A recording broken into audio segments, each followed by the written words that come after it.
South ఇండియాలోని అతి తక్కువ ధరలకి రత్నాలనందించే ఏకైక సంస్థ 6JVR. నాతో పాటు మేజర్ హర్షవర్ధన్ చావా గారు ఉన్నారు.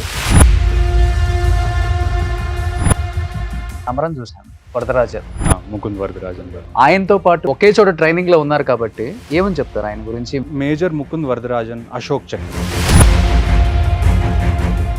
ఆయన మాకు కొన్ని సంవత్సరాలు సీనియర్. ఇన్స్పైర్ అయ్యారా ఆయన జర్నీని మీరు? ఆర్మీలో అన్నిటికన్నా చాలా ఇంపార్టెంట్ విషయం ఏంటి అంటే యూ రెస్పెక్ట్ యువర్ సీనియర్స్. మా సీనియర్స్కి మేము ఎందుకు రెస్పెక్ట్ ఎక్కువ ఇస్తామంటే మేము ఇప్పుడు ఫైట్ చేస్తున్న కండిషన్స్ కన్నా తీవ్రమైన కండిషన్స్లో వాళ్ళు ఫైట్ చేస్తారు. అలాంటి అటాక్ చూసారా మీ రియల్ లైఫ్లో? నేను ఒక అండర్ కవర్ ఆపరేషన్లో నేను నాతో పాటు ఒక కశ్మీరీ సోల్జర్, మేమిద్దరం సివిల్ డ్రెస్లో ఒక సివిల్ వెహికల్లో మేము ఈ అండర్ కవర్ ఆపరేషన్ చేయడానికి వెళ్తున్నాం. జనాలు ఆల్రెడీ రోడ్డు మీద ఉన్నారు, రాళ్ళు అవి పట్టుకొని స్టోన్ బెల్టింగ్ చేయడానికి. కరెక్ట్గా ఎప్పుడైతే ఆ జనం దగ్గరికి వెళ్ళానో నా ఫోన్ రింగ్ అవ్వడం స్టార్ట్ అయింది. వెంటనే నా మీద డౌట్ వచ్చింది. ఒక 80-90 మెంబర్స్ నేను నా వెహికల్ని చుట్టుముట్టాను. అలాంటి టైంలో కొద్దిగా సో రీసెంట్ గా లారెన్స్ బిష్నోయ్ అని సిద్దిక్ని కాల్ చేశారు. సో సిద్దిక్ అంటే ఇప్పుడు పొలిటీషియన్ కాబట్టి 1,00,000 రీజన్స్ ఉంటాయి ఓకే వాళ్ళు చంపేయటానికి. వై సల్మాన్ ఖాన్? అసలుకి Salman Khan the main story ఏమని చెప్తారు అంటే ఒక బ్లాక్ బక్ కేసు అని ఒకటి ఉంది. సో ఎప్పుడైతే ఆ కృష్ణజింక కేసులో సల్మాన్ ఖాన్ ఇరుక్కున్నాడో అప్పటి నుంచి లారెన్స్ బిష్నోయ్ ఆ రీజన్ చెప్పి నేను సల్మాన్ ఖాన్ని చంపుతానని చెప్పి చెప్తున్నాడు. సో ఈ పుల్వామా ఘటన తర్వాత కదండి అభినందన్ క్రాష్ ల్యాండ్ అయింది, ఆయన దొరికిపోయారు. ఎప్పుడైతే క్రాష్ ల్యాండ్ అయ్యారో ఆయన జేబులో ఉన్న ఏవైతే పేపర్స్ అవన్నీ ఉన్నాయో ఆయన తినడం మొదలు పెట్టారు, చించేసి. That is what I expect from the next generation. Great. అది ఇప్పటికే పుల్వామా అని పేరు చెప్పుకోగానే మీకు అది వెంటనే మొత్తం వచ్చేస్తుంది. అన్నిటికన్నా ఆ రోజు బాధ అనిపించిన విషయం ఏంటి అంటే ఒకే రోజు 44 మెంబర్స్ చనిపోతారని ఏ బెటాలియన్ కూడా అనుకోరు. ఇట్స్ ఐఈడి బ్లాస్ట్ అంటాం మేము.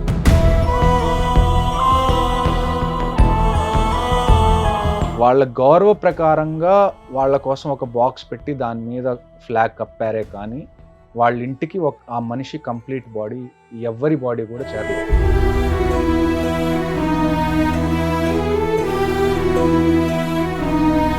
దానికి వాళ్ళు అంత్యక్రియలు చేశారు.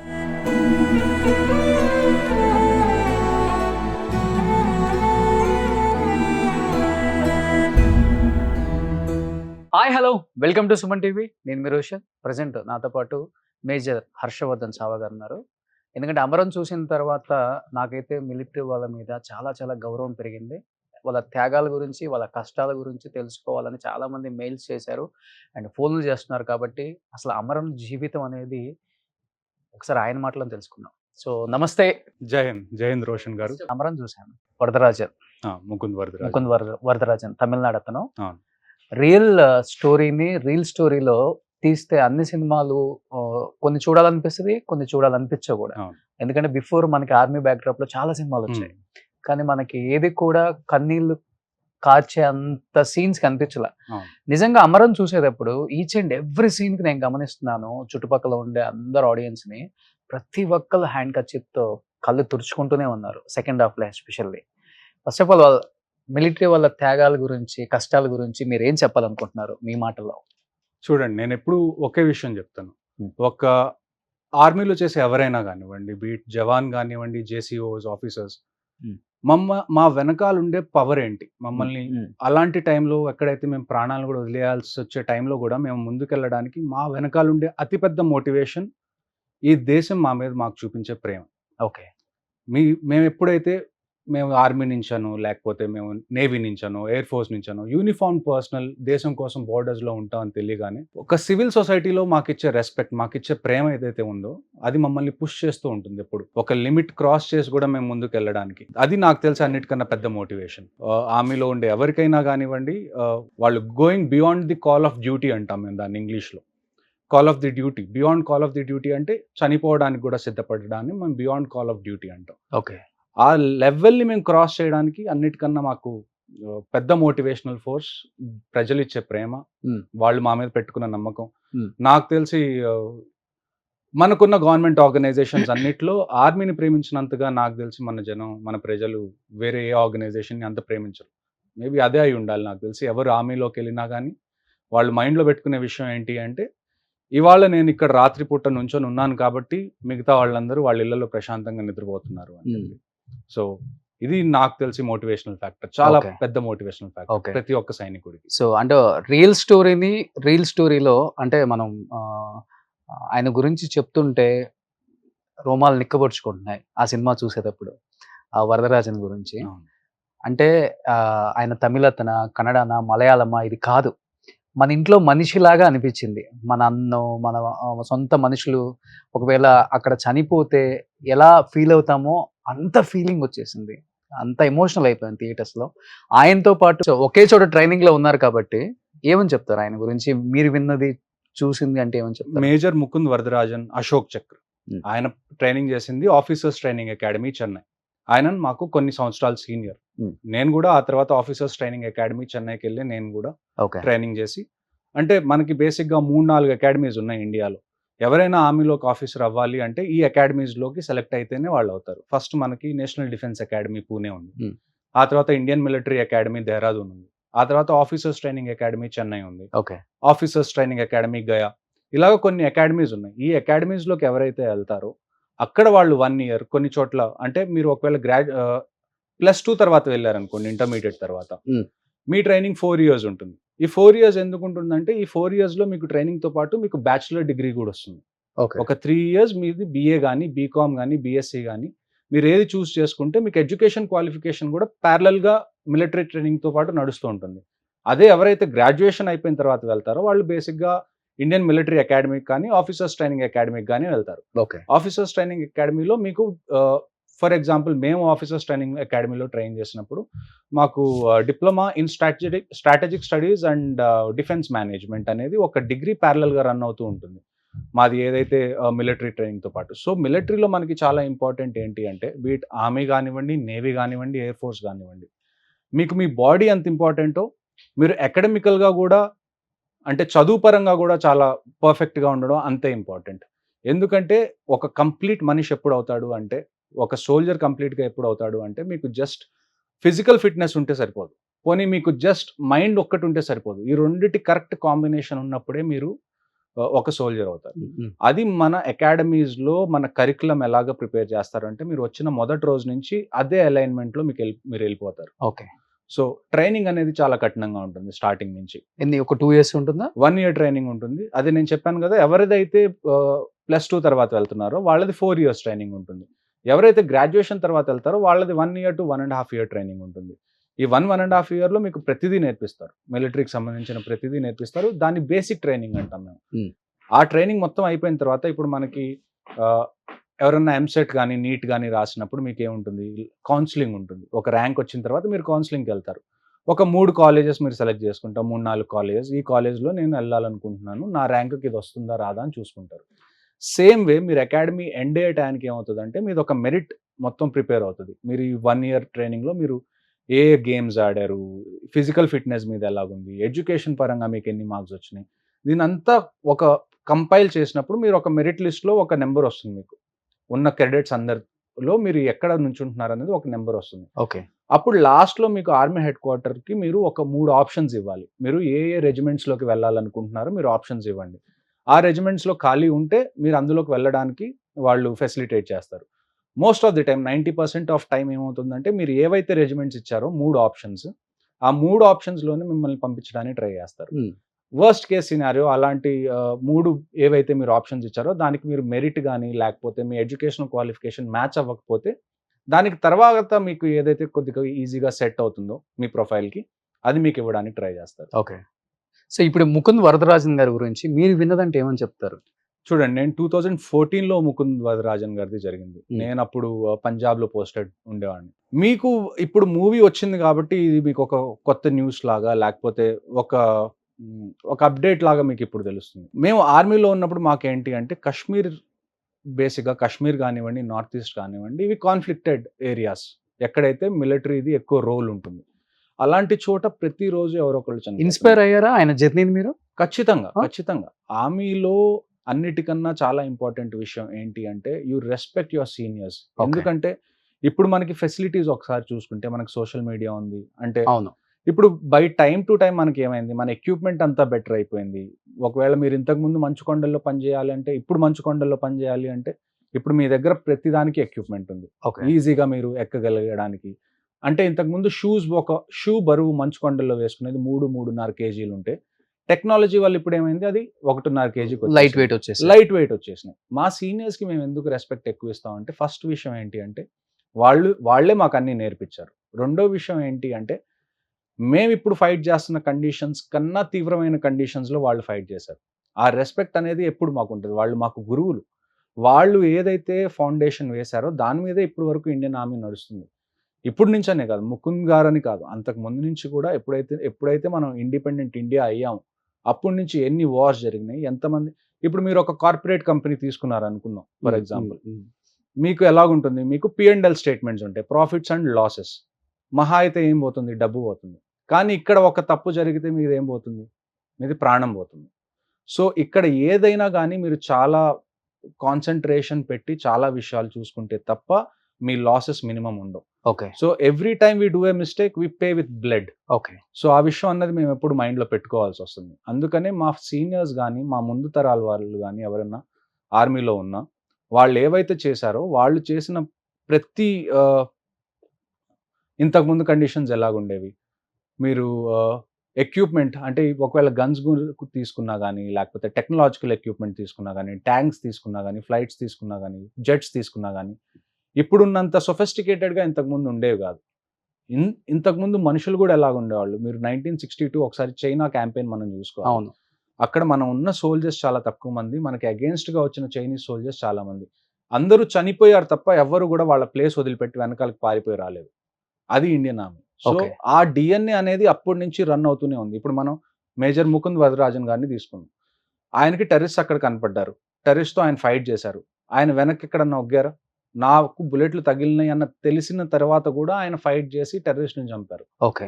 సో మనకి ఇంపార్టెంట్ ఏంటి అంటే శత్రువు ఎంత పవర్ఫుల్ ఉన్నా కానీ మన సంకల్పం ఎలాగ ఉండాలి అంటే ఈ దేశాన్ని నేను కాపాడుకుంటాను అని చెప్పి నేను యూనిఫామ్ వేసుకున్నప్పుడు, నేను ప్రతిజ్ఞ తీసుకున్నప్పుడు దానికి కట్టుబడి ఉండాలి అన్న ప్రిన్సిపల్ అనేది ఆర్మీలో చాలా చాలా చాలా చాలా ఫస్ట్ రోజు నుంచి మీకు ఇంగ్రెయిన్ చేస్తారు. అలాంటి అటాక్ చూసారా మీ రియల్ లైఫ్ లో? అంటే మీరు నేను ఫేస్ చేసినవి ఉన్నాయా?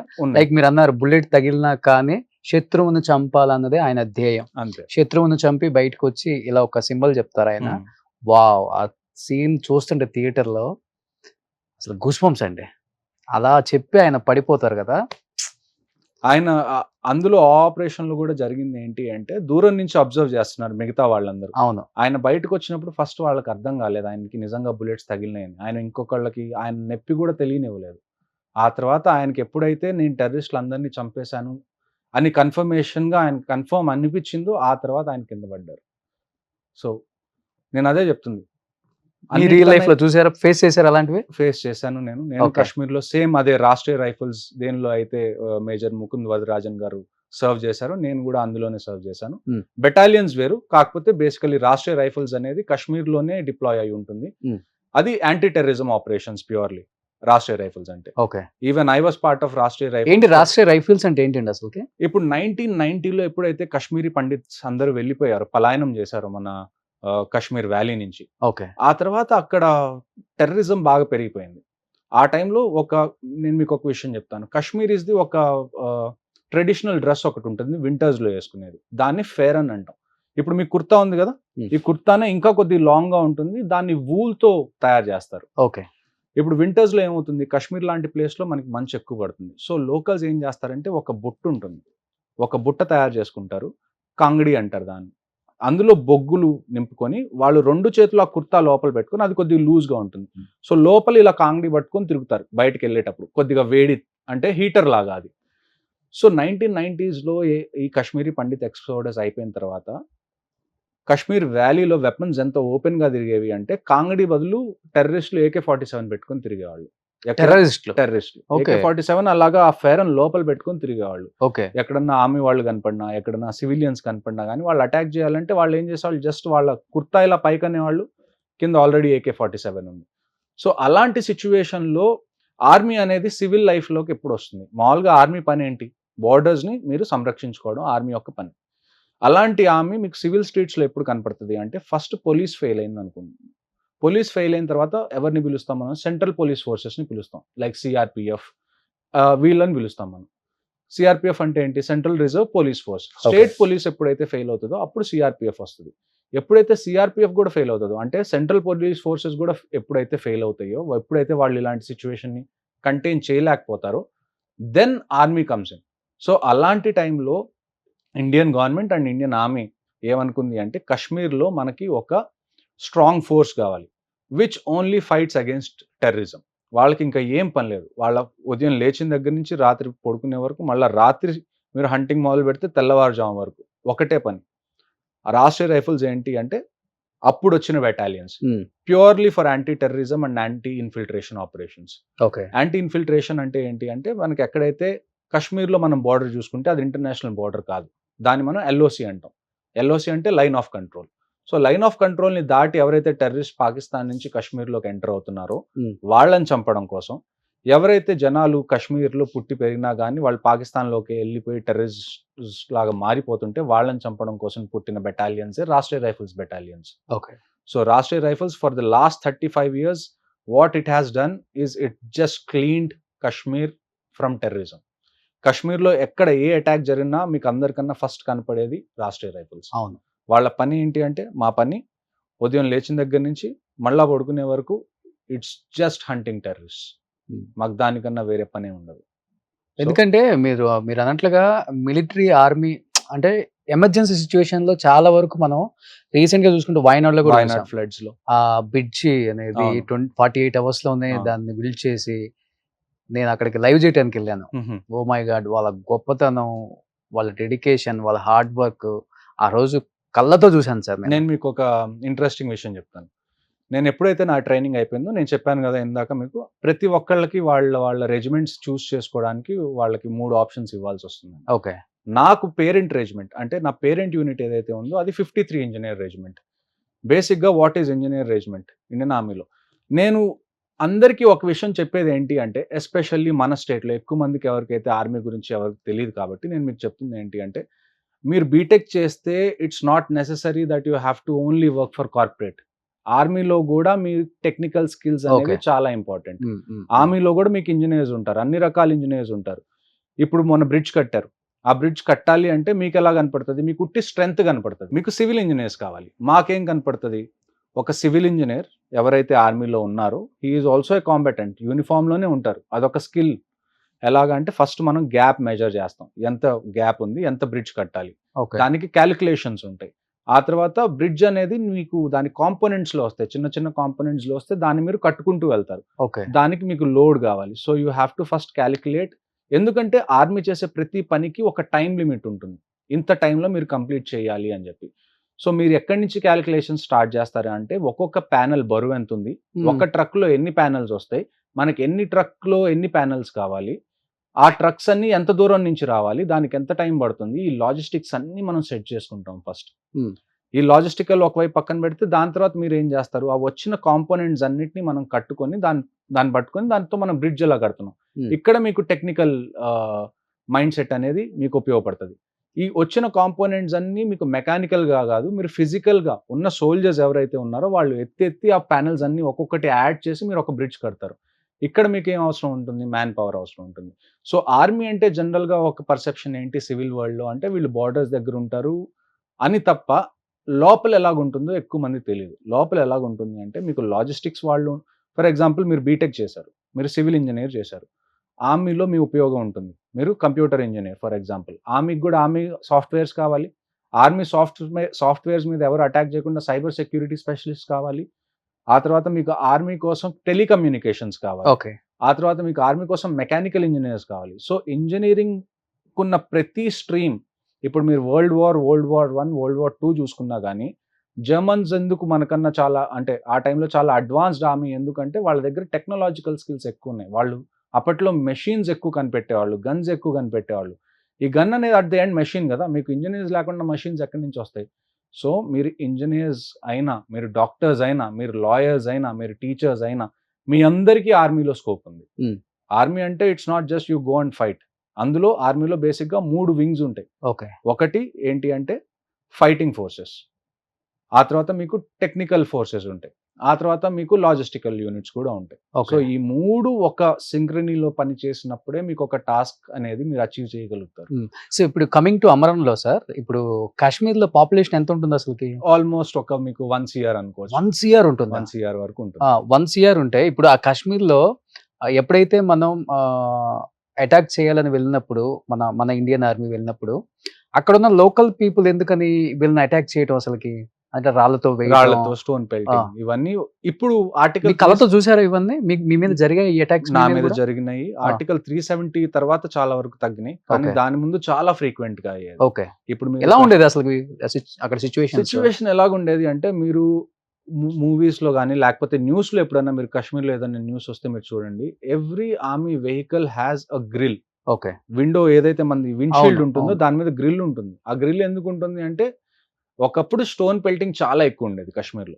ఇప్పుడు ఈ మధ్య చాలా తగ్గిపోయింది, కానీ ఆల్మోస్ట్ ఒక 2005, 2006 నుంచి స్టార్ట్ చేస్తే ఆల్మోస్ట్ 2017, 2018 వరకు, ఈవెన్ ఆర్టికల్ 370 వరకు కూడా ఎక్కడన్నా ఏదన్నా ఆపరేషన్ జరిగితే అక్కడ ఏం చేసేవాళ్ళు అంటే, మసీద్ నుంచి కాల్ చేయడం కానీ, అంటే అక్కడ స్పీకర్స్ ఉంటాయి కదా మసీద్లో, ఇక్కడ ఆపరేషన్ జరుగుతుంది, ఈ ఆపరేషన్ని మీరు ఆపాలి అని చెప్పి అక్కడ ఉన్న లోకల్ ఎవరైతే ప్రజలు ఉంటారో వాళ్ళని రెచ్చగొట్టి, వాళ్ళని గుంపులుగా బయటికి తీసుకొచ్చి వాళ్ళకి డబ్బులు ఇచ్చి వాళ్ళ చేత స్టోన్ పెల్టింగ్ చేయించేవాళ్ళు. ఆపరేషన్స్ సెపరేట్ టీమ్ ఉంటుంది దానికి. సపరేట్ టీమ్ అంటే ఇంకా మీరు ఎలా చూసుకోవాలి, అక్కడ ఇంత ముందు అన్ఎంప్లాయ్మెంట్ చాలా ఎక్కువ. ఎందుకంటే మీరు లాస్ట్ 35 years నుంచి చూసుకుంటే కాశ్మీర్లో they has been continuous violence. ఇంత వైలెన్స్ ఉన్నప్పుడు మీకు ఇంకా వేరే ఏం ఆపర్చునిటీస్ అక్కడ లేవు. అలాంటి టైంలో జనాలకి డబ్బులు కావాలి. డబ్బులు వీళ్ళు ఏం చేస్తారు, పాకిస్తాన్ నుంచి ఫండ్స్ వస్తాయి, అక్కడ లోకల్ గా ఎవరైతే హ్యాండ్లర్స్ ఉంటారో వాళ్ళ డబ్బులు తీసుకుంటారు, ఆ డబ్బులు రోజుకి నీకు 500 రూపాయలు అన్నట్టు పంచి వాళ్ళ చేత స్టోన్ పెల్టింగ్ చేయించడం, ఇవన్నీ చేయించేవాళ్ళు. ఓకే. ఆర్టికల్ 370 ఎప్పుడైతే తీసేశారో అప్పటి నుంచి కొద్దిగా కాదు ఆల్మోస్ట్ తగ్గిపోయిందని, ఇప్పుడు 90% తగ్గిందని చెప్పుకోవచ్చు. 95% వరకు తగ్గిపోయిందని చెప్పుకోవచ్చు. ఎందుకంటే ఒకసారి ఆర్టికల్ 370 తీసేసిన తర్వాత government also invested a lot.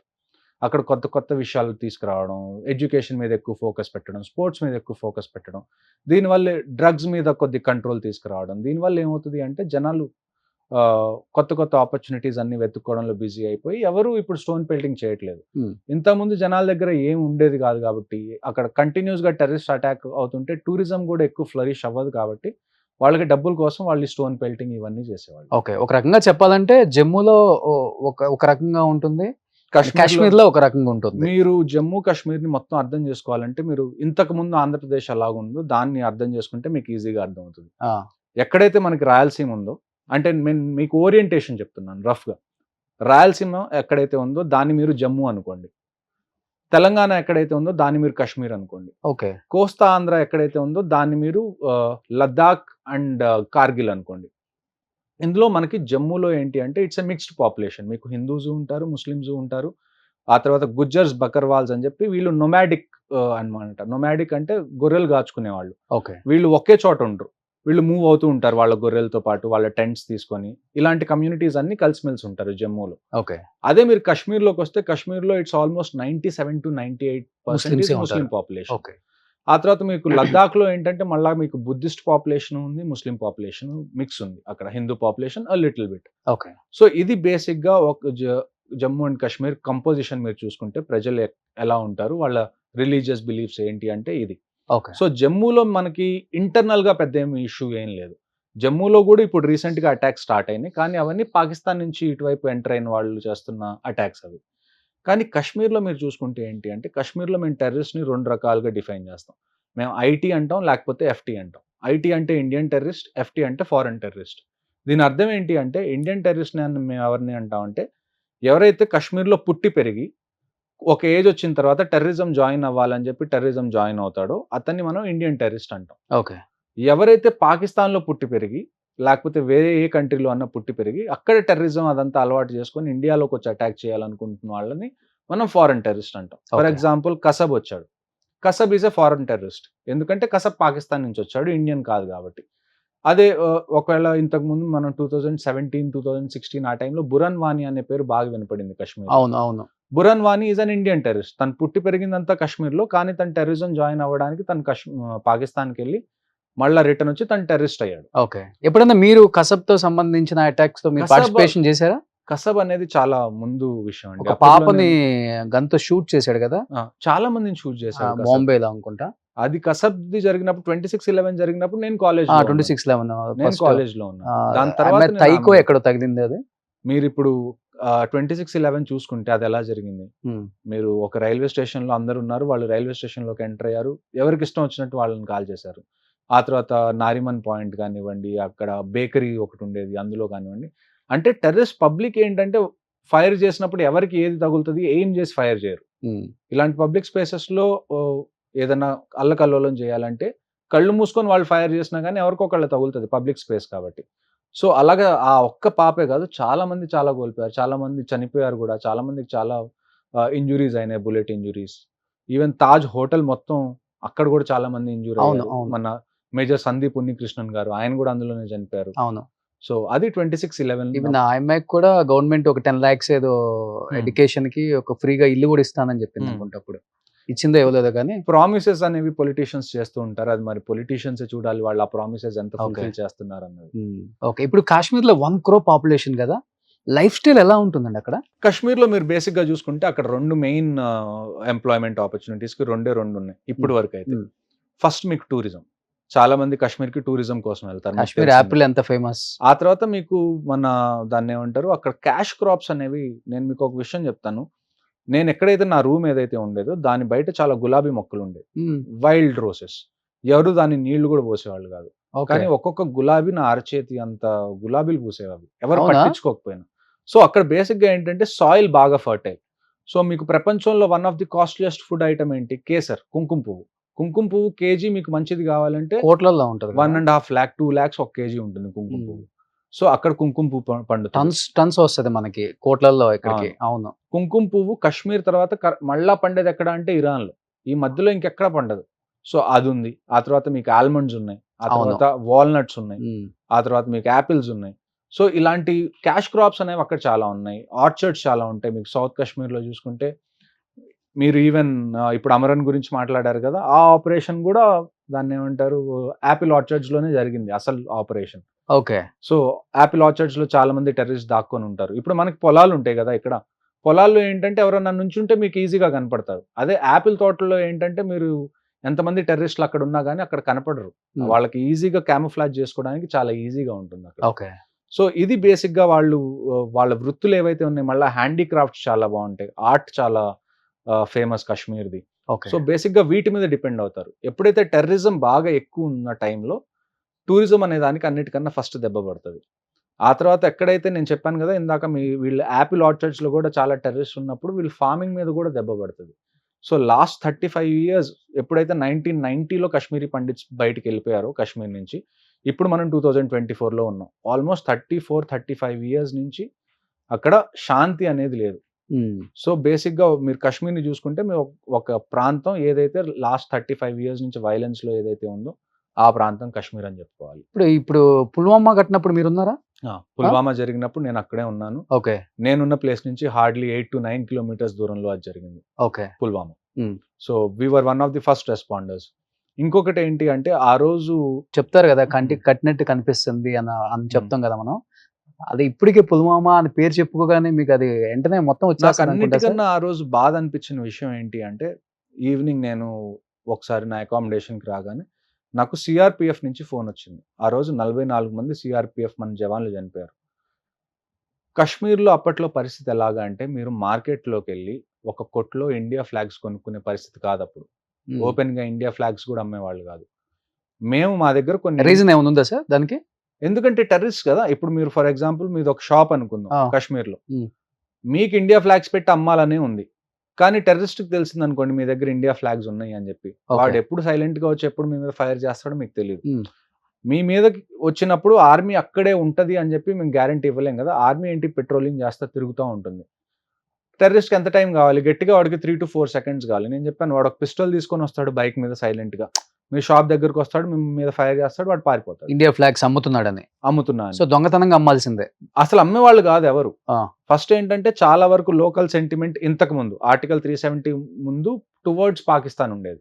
మేము పాకిస్తాన్‌లో జాయిన్ అవుదాం అనుకునే వాళ్ళ సంఖ్య, వాళ్ళ పర్సెంటేజ్ ఎక్కువ ఒకప్పుడు ఓకే. కాశ్మీర్‌లో. ఇప్పుడు ఆర్టికల్ 370 తీసేసిన తర్వాత ఎప్పుడైతే మనం కొద్దిగా డెవలప్‌మెంట్ చేసి మనం ఆపర్చునిటీస్ ఇవ్వడం స్టార్ట్ చేసాం. ఇప్పుడు వాళ్ళు కొద్దిగా నార్మల్‌గా ఆలోచించడం మొదలుపెట్టారు. ఇంతకుముందు ఏంటంటే they used to only think on basis of religion. మేము ముస్లిమ్స్, పాకిస్తాన్‌లో ఉన్నది కూడా ముస్లిమ్స్ కాబట్టి మేము పాకిస్తాన్‌లోకి వెళ్ళిపోతాం. ఇది బేసిక్‌గా ఇప్పుడు 97% నేను చెప్పాను కదా ముస్లిం పాపులేషన్ అని. సో ఎక్కువ మంది అఫిలియేషన్ పాకిస్తాన్ వైపు ఉండేది ఒకప్పుడు. కానీ ఇప్పుడు చిన్న చిన్నగా అది ఆ మైండ్ సెట్ అనేది మారుతుంది ఆర్టికల్ 370 తర్వాత. సో అలాంటి టైంలో మేము ఏం చేస్తామంటే మేము ముందు నుంచే కొన్ని ఫ్లాగ్స్ మా దగ్గర పెట్టుకుంటాం. ఎప్పుడన్నా ఎవరైనా చనిపోవచ్చు, వాళ్ళ బాక్స్ మీద ఆ ఫ్లాగ్ కప్పాలి వాళ్ళ బాడీ మీద అని. కానీ ఏ రోజు కూడా మీరు ఒకే రోజు 44 మంది చనిపోతారని అనుకోరు కదా. ఆపరేషన్స్ జరుగుతాయి, ఒకళ్ళు చనిపోతారు, ఇద్దరు చనిపోతారు. మీరు ఇప్పుడు ముకుంద్ వరదరాజన్ గారిది చూడండి, ఆ రోజు ఇద్దరు చనిపోయారు, ఆయన బడ్డీ కదా.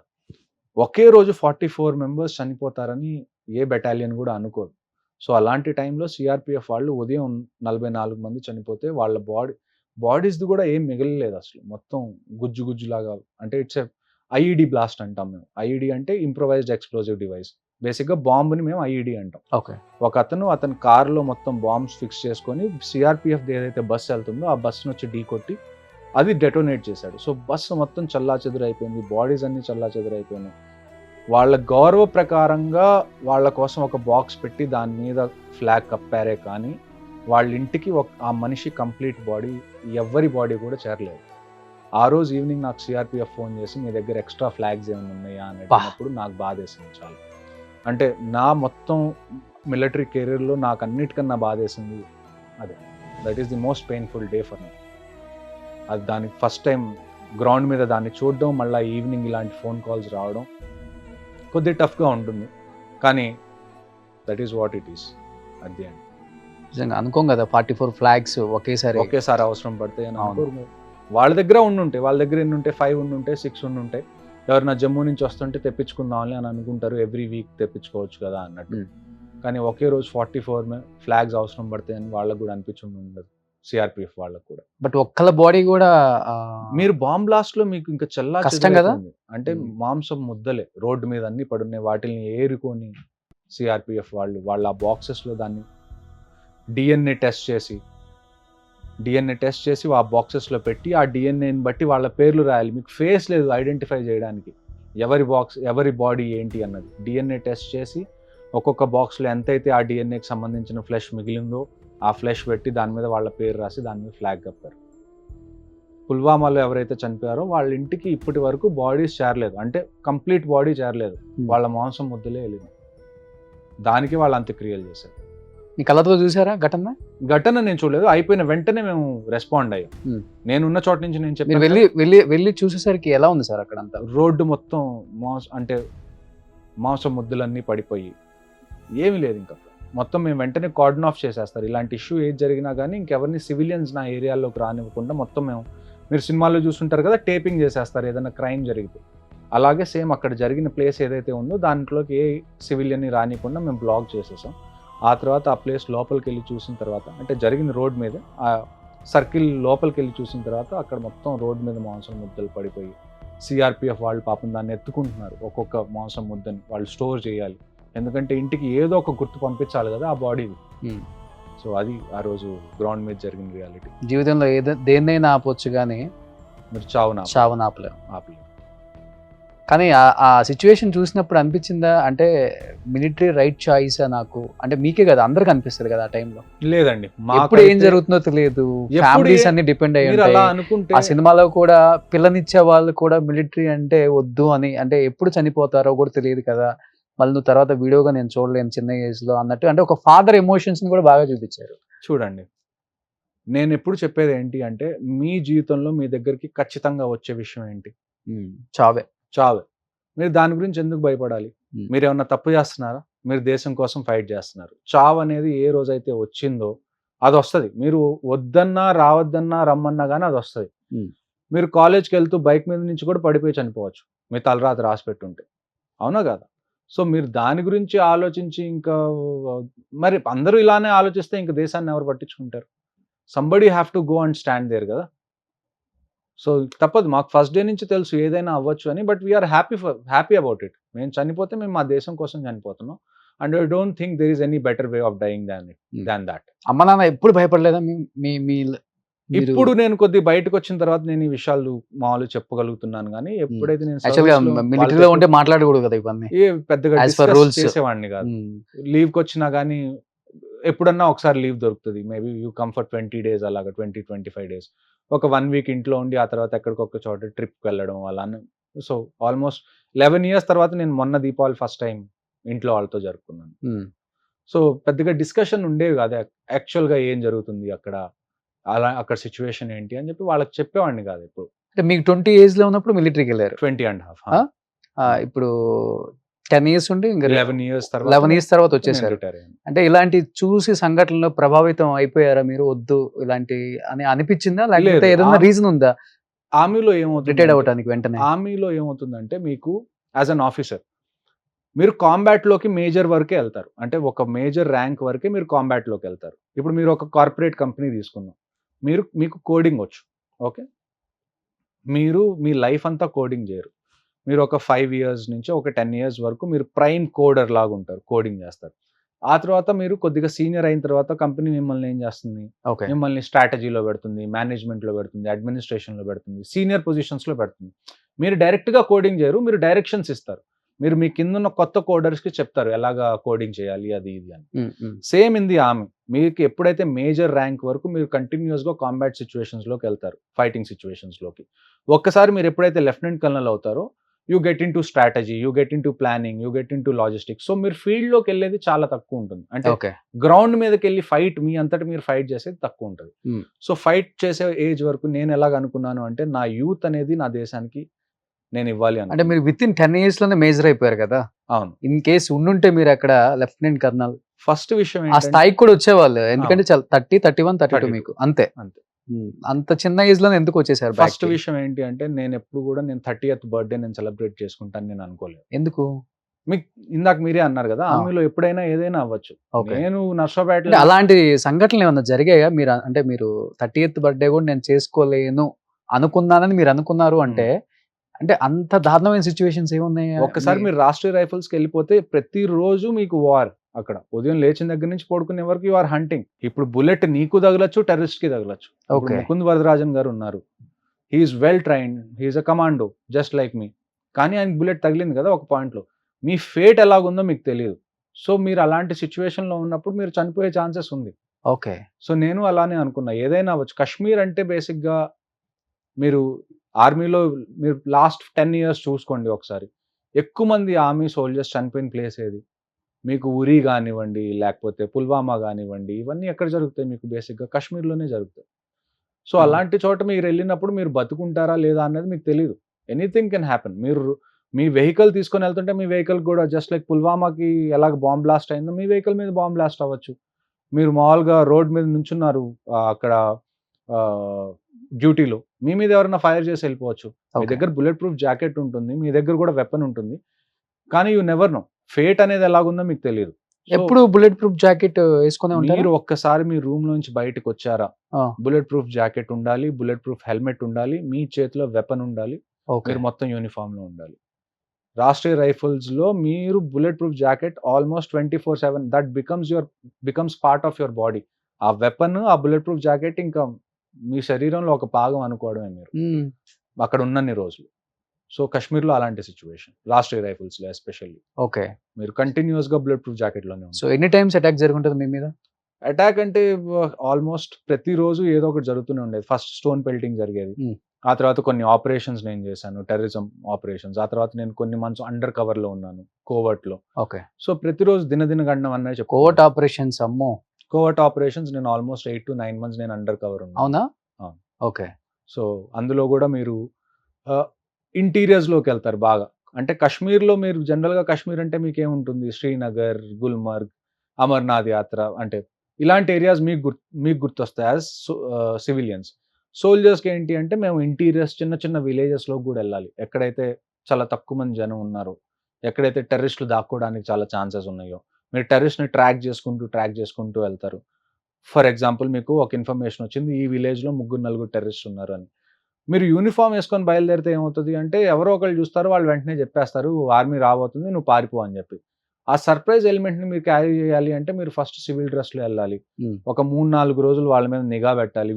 వీళ్ళ సివిల్లో వెళ్ళి అండర్ కవర్ వెళ్ళి వీళ్ళ ప్యాటర్న్ ఏంటి, వీళ్ళు ఎక్కడెక్కడ తిరుగుతున్నారు, వీళ్ళ దగ్గర ఎంత వెపన్స్ ఉంది. మీ దగ్గర ఇన్ఫర్మేషన్ లేకుండా మీరు ఆపరేషన్స్ ప్లాన్ చేయలేరు. ఓకే. మీకు ఇన్ఫర్మేషన్ లేకుండా మీరు ఆపరేషన్స్ ప్లాన్ చేస్తే ఏమవుతుంది, ఎవరో ఒకళ్ళు మీ టీంలో చనిపోతారు. సో ఈ 10-11 ఇయర్స్లో మీ లైఫ్లో మర్చిపోలేని ఒక సంఘటన లేకపోతే మీరు చేసిన ఆపరేషన్ అంటే ఏమని చెప్తారు?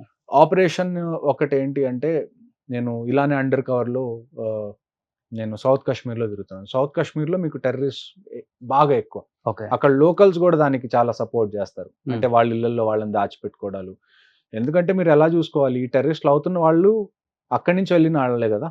అక్కడి నుంచి పాకిస్తాన్లోకి ఎంటర్ అయ్యి టెర్రరిజంలో జాయిన్ అయ్యి రిటర్న్ వచ్చారు. సో వాళ్ళ ఊర్లో చాలా మంది వాడికి తెలుసు. ఒక ఇంట్లో వాళ్ళ మామయ్య ఉంటే ఒకళ్ళ ఇంట్లో వాళ్ళ బాబాయ్ ఉంటాడు, ఒకళ్ళ ఇంట్లో వాళ్ళ పెద్దనాన్న ఉంటాడు. సో ఫ్యామిలీ కాబట్టి వీళ్ళకి ఇంట్లో చోటు ఇవ్వడం ఇలాంటివి చేస్తూ ఉంటారు. అలాంటప్పుడు ఏమైందంటే సేమ్ బెటాలియన్ ఏదైతే మేజర్ ముకుంద్ వరదరాజన్ గారు 44 RR అది 44 రాష్ట్రీయ రైఫిల్స్ ఆ ఏరియాలో నేను తిరుగుతున్నాను. ఆ రోజు కూడా సేమ్ ఒక ఆపరేషన్ అయింది. ఆ ఆపరేషన్ అవ్వగానే ఏమైంది అంటే అక్కడ మసీద్ నుంచి కాల్ వచ్చింది వీళ్ళందరికీ, నార్మల్ జనాలకి, అక్కడికి ఇక్కడ ఆపరేషన్ జరుగుతుంది, ఆపరేషన్ డిస్రప్ట్ చేయండి అని చెప్పి. అందరు జనాలు ఆల్రెడీ రోడ్డు మీదకి వచ్చున్నారు. ఇది ఆర్టికల్ 370 తర్వాత. ఆర్టికల్ 370 అప్పుడు ఏం జరిగింది అంటే రేపు ఆర్టికల్ 370 తీసేస్తున్నారు అనగా ఇవాళ రాత్రి మొత్తం కమ్యూనికేషన్ బ్లాక్ అయిపోయింది కాశ్మీర్లో. ఈవెన్ ఫర్ సోల్జర్స్ మీది ల్యాండ్ లైన్స్ పనిచేయట్లేదు, మొబైల్స్ పనిచేయట్లేదు, మీ ఇంటర్నెట్ పనిచేయట్లేదు. ఇలాగ ఒక 6-7 months కంటిన్యూస్గా ఇంటర్నెట్ లేదనమాట. నాకు ఒక 2-3 months తర్వాత ఏమైందంటే నేను పోలీస్ వీళ్ళతో మాట్లాడుకొని ఏజెన్సీస్తో I have taken a new number. నా ఫోన్ పనిచేయడం స్టార్ట్ చేసింది. నేను ఒక అండర్ కవర్ ఆపరేషన్లో నాతో పాటు ఒక కాశ్మీరీ సోల్జర్ అంటే అతను కాశ్మీరీ అతను, కాకపోతే ఇండియన్ ఆర్మీలో సోల్జర్. మేమిద్దరం సివిల్ డ్రెస్లో ఒక సివిల్ వెహికల్లో మేము ఈ అండర్ కవర్ ఆపరేషన్ చేయడానికి వెళ్తున్నాం. అంటే కొంతమంది టెర్రరిస్ట్ని ట్రాక్ చేయడానికి. కరెక్ట్గా ఎప్పుడైతే ముకుంద్ వరదరాజన్ గారి బెటాలియన్ ఏరియాకి ఎప్పుడైతే మేము వెళ్ళామో అక్కడ ఆపరేషన్ జరుగుతుంది. జనాలు ఆల్రెడీ రోడ్డు మీద ఉన్నారు, రాళ్ళు అవి పట్టుకొని స్టోన్ బెల్టింగ్ చేయడానికి. కరెక్ట్గా ఎప్పుడైతే నేను తప్పించుకోవచ్చులే కొద్ది సైడ్ నుంచి వెళ్ళిపోదాం, ఎందుకంటే కాశ్మీరీ డ్రైవర్ ఉన్నాడు and at the same time Kashmiri soldier ఉన్నాడు కదా, కాశ్మీరీలో మాట్లాడి వెళ్ళిపోవచ్చు అనుకున్నాను. కరెక్ట్గా ఎప్పుడైతే ఆ జనం దగ్గరికి వెళ్ళానో నా ఫోన్ రింగ్ అవడం స్టార్ట్ అయింది. ఓకే. అందులో ఇష్యూ ఏంటి, ఇంకెవ్వరిది ఫోన్ పనిచేయట్లా కాశ్మీర్లో, నా ఒక్కడి ఫోన్ రింగ్ అవుతుంది. వెంటనే నా మీద డౌట్ వచ్చింది, ఇక్కడ ఫోన్ అసలు పనిచేయట్లేదు కదా, ఇతని ఫోన్ ఎలా పనిచేస్తుంది, ఖచ్చితంగా ఇతను ఆర్మీ అతను అయి ఉంటాడని చెప్పి ఆల్మోస్ట్ ఒక 80-90 మెంబర్స్ నా వెహికల్ని చుట్టుముట్టేశారు కర్రలతో లేకపోతే స్టోన్స్తో, వీటన్నిటిలో చంపేయాలి ఇవాళ అది ఇది అని చెప్పి. ఎలాగోలా తెలుగులో మాట్లాడి ఏమైందంటే ఆ రోజు వాళ్ళందరూ మీదకి వచ్చేసారు. లైట్గా నేను విండో దించి తెలుగులో మాట్లాడడం స్టార్ట్ చేశాను. వాళ్ళు హిందీలో ఇంగ్లీష్లో మాట్లాడడానికి చాలా ట్రై చేస్తున్నారు. వాళ్ళు ఎంత ట్రై చేసినా కానీ నాకు వేరే ఏ లాంగ్వేజ్ రాదు, నాకు ఒట్టి తెలుగే వచ్చు అని చెప్పి నేను తెలుగులో మాట్లాడడం స్టార్ట్ చేశాను. వాళ్ళు నా దగ్గర నుంచి ఫోన్ కూడా లాక్కున్నారు. ఫోన్లో ఓపెన్ చేసి చూస్తేనేమో అన్ని నెంబర్స్ అన్నీ కూడా తెలుగులో సేవ్ అయ్యి ఉన్నాయి. సో ఆల్మోస్ట్ ఒక 1.5 hour వరకు నేను ఆ గుంపులో ఇరుక్కుపోయాను. వెనకాల ఎవరైతే కాశ్మీరీ సోల్జర్ ఎవరైతే ఉన్నారో అతను వీళ్ళకి ఎక్స్ప్లెయిన్ చేయడానికి ట్రై చేస్తున్నాడు. ఇతను సౌత్ నుంచి ఇప్పుడు టూరిస్ట్ చుట్టూ తిరగడానికి వచ్చాడు, మీడియా కూడా అతను పనిచేస్తాడు, 370 తర్వాత కండిషన్స్ ఎలాగున్నాయో ఊరికి ఒకసారి చూద్దాము, వాళ్ళ ఛానల్ కోసం అన్నట్టుగా వచ్చారు. ఇక్కడికి వచ్చిన తర్వాత సెక్రటేరియట్లో మాట్లాడుకొని ఆయన ఫోన్ నెంబర్ తీసుకున్నారు రీసెంట్గానే. ఆయనకి ఫోర్సెస్కి ఏం సంబంధం లేదని ఒకవైపు నుంచి ఆ అబ్బాయి నచ్చ చెప్తున్నాడు, ఒకవైపు నుంచి నన్ను తీసుకెళ్ళి ఏదో ఒక ఇంట్లో బంధిద్దాం అని చెప్పి వాళ్ళు ట్రై చేస్తున్నారు. ఇలాంటి టైంలో తెలుగులో మాట్లాడి ఒక 1 hour అక్కడ స్పెండ్ చేసి వాళ్ళకి అన్ని నచ్చ చెప్పి అక్కడ తప్పించుకొని బయటకు వెళ్ళాను. దట్ ఈస్ ఆల్మోస్ట్, అంటే మిగతా ఆపరేషన్స్లో ఏంటి అంటే నా దగ్గర వెపన్ ఉంది కాబట్టి I'm always on the upper hand. Under cover ఆపరేషన్స్లో ఏమవుతుంది అంటే you are not on the upper hand. ఏదైతే క్రౌడ్ ఉందో ఆ crowd upper hand. Okay. So అలాంటి టైంలో సినిమాలో చూపించినట్టే, అలాంటి టైంలో మీరు దాన్ని ఏమంటారు, కొద్దిగా చాకచక్యంగా వెళ్ళాలి, లేకపోతే మీరు బతకడం కష్టం. ఓకే. సో ఇలాంటి సిచ్యువేషన్స్ చాలా ఉంటాయి. ప్రతి ఒక్కళ్ళు ఫేస్ చేస్తారు. ఎవరైతే ఆ రాష్ట్రీయ రైఫిల్స్‌లో ఉన్న ప్రతి ఒక్కళ్ళు, ప్రతి ఒక్క ఆఫీసర్ ఇలాంటి సిచ్యువేషన్ ఫేస్ చేసే ఉంటారు వాళ్ళ లైఫ్‌లో. ఓకే. సో ఇది చాలా కామన్ అక్కడ. సో బట్ ఇప్పుడు అక్కడ ఒకటి ఉంటుంది కదా, ఇంట్లో అంటే మగవాళ్ళు ఫైట్ చేసుకోవచ్చు, హ్మ్. షూట్ చేసుకోవచ్చు ఉంటుంది. కానీ ఇంట్లో ఉన్న ఆడవాళ్ళని, పిల్లల్ని ఏం చేయకూడదు అనేది ఉంటుంది కదా. ఒక అన్సెడ్ రూల్ అది. ఉంది. కానీ అది బ్రేక్ చేశారు కదా అది. బ్రేక్ చేశారు. కాశ్మీరీ పండిట్స్‌ని వాళ్ళ వైఫ్స్‌ని అప్పట్లో వచ్చిన చాలా పెద్ద స్టేట్మెంట్ ఏంటి అంటే, కాశ్మీర్ పండిత్ మగవాళ్ళు ఎవరైతే ఉన్నారో మీరందరూ కాశ్మీర్ వదిలిపెట్టి వెళ్ళిపోండి. హ్మ్. మీ ఆడవాళ్ళని మా దగ్గర వదిలిపెట్టి వెళ్ళిపోండి అని. ఓకే. సో ఇలాంటి స్టేట్మెంట్స్ అప్పుడు ఇచ్చి, వాళ్ళ వైఫ్స్‌ని రేప్ చేసి, వాళ్ళ వైఫ్స్‌ని చంపి, మీరు 'కాశ్మీర్ ఫైల్స్' మూవీ చూసుంటారు. అవును. మీరు 'కాశ్మీర్ ఫైల్స్' మూవీలో మీరు చూసింది హార్డ్‌లీ నాకు తెలిసి ఒక 10-15% మీకు మూవీలో చూపించగలిగారు. అంతేనా? అంతే. రియాలిటీ మీకు చూపిస్తే మీరు ఆ సినిమా దాన్నేమంటారు, నాకు తెలిసి సర్టిఫికేషన్ దగ్గరే అది ఆగిపోతది. అంత దారుణంగా అంత ఉంటుందండి? దారుణాలు జరిగినాయి. రక్తపాతం. నేను అదే కదా చెప్పింది. రాష్ట్రీయ రైఫిల్స్ రావాల్సిన అవసరం ఎందుకొచ్చింది అసలు కాశ్మీర్‌లో? ఓకే. ఎందుకంటే అంత వైలెన్స్ జరిగింది అక్కడ కాశ్మీరీ పండిట్స్ మీద. ఓవర్ నైట్ మొత్తం ఒక ఒక కమ్యూనిటీ మొత్తం ఒక ప్లేస్ వదిలిపెట్టి ఓవర్ నైట్‌లో వెళ్ళిపోయిందంటే మీరు అర్థం చేసుకోండి ఏ రేంజ్‌లో వైలెన్స్ జరిగిందని అక్కడ. అందుకని కాశ్మీరీ పండిట్స్ వెళ్ళిపోయారు. ఇప్పుడు కాశ్మీరీ పండిట్స్ ఇండియాలోనే రెఫ్యూజీస్‌గా బతుకుతున్నారు. అది వాళ్ళ పరిస్థితి. బట్ ఇప్పటికి రేపులు కొనసాగుతున్నాయా? ఇప్పుడు ఏం ఇప్పుడు లేదు. అంత లేదు. ఎందుకంటే ఇప్పుడు వేరే రిలీజియన్ వాళ్ళు ఎవరు లేరు కదా. హ్మ్. వాళ్ళల్లో వాళ్ళు ఏమన్నా చేస్తే అది ఇప్పుడు క్రైమ్ అవుతది. పోలీసులు పట్టుకుంటారు. సిట్యుయేషన్ కొద్దిగా కంట్రోల్‌లో ఉంది. కానీ ఆ టైంలో అదేంటి ఒక కమ్యూనిటీ మొత్తాన్ని వాళ్ళు టార్గెట్ చేశారు. చిన్న పిల్లల్ని చంపటం, చిన్న పిల్లల్ని దాన్ని చంపారు. రుద్దగా చేయటం. ఎంత దారుణం ఉందో.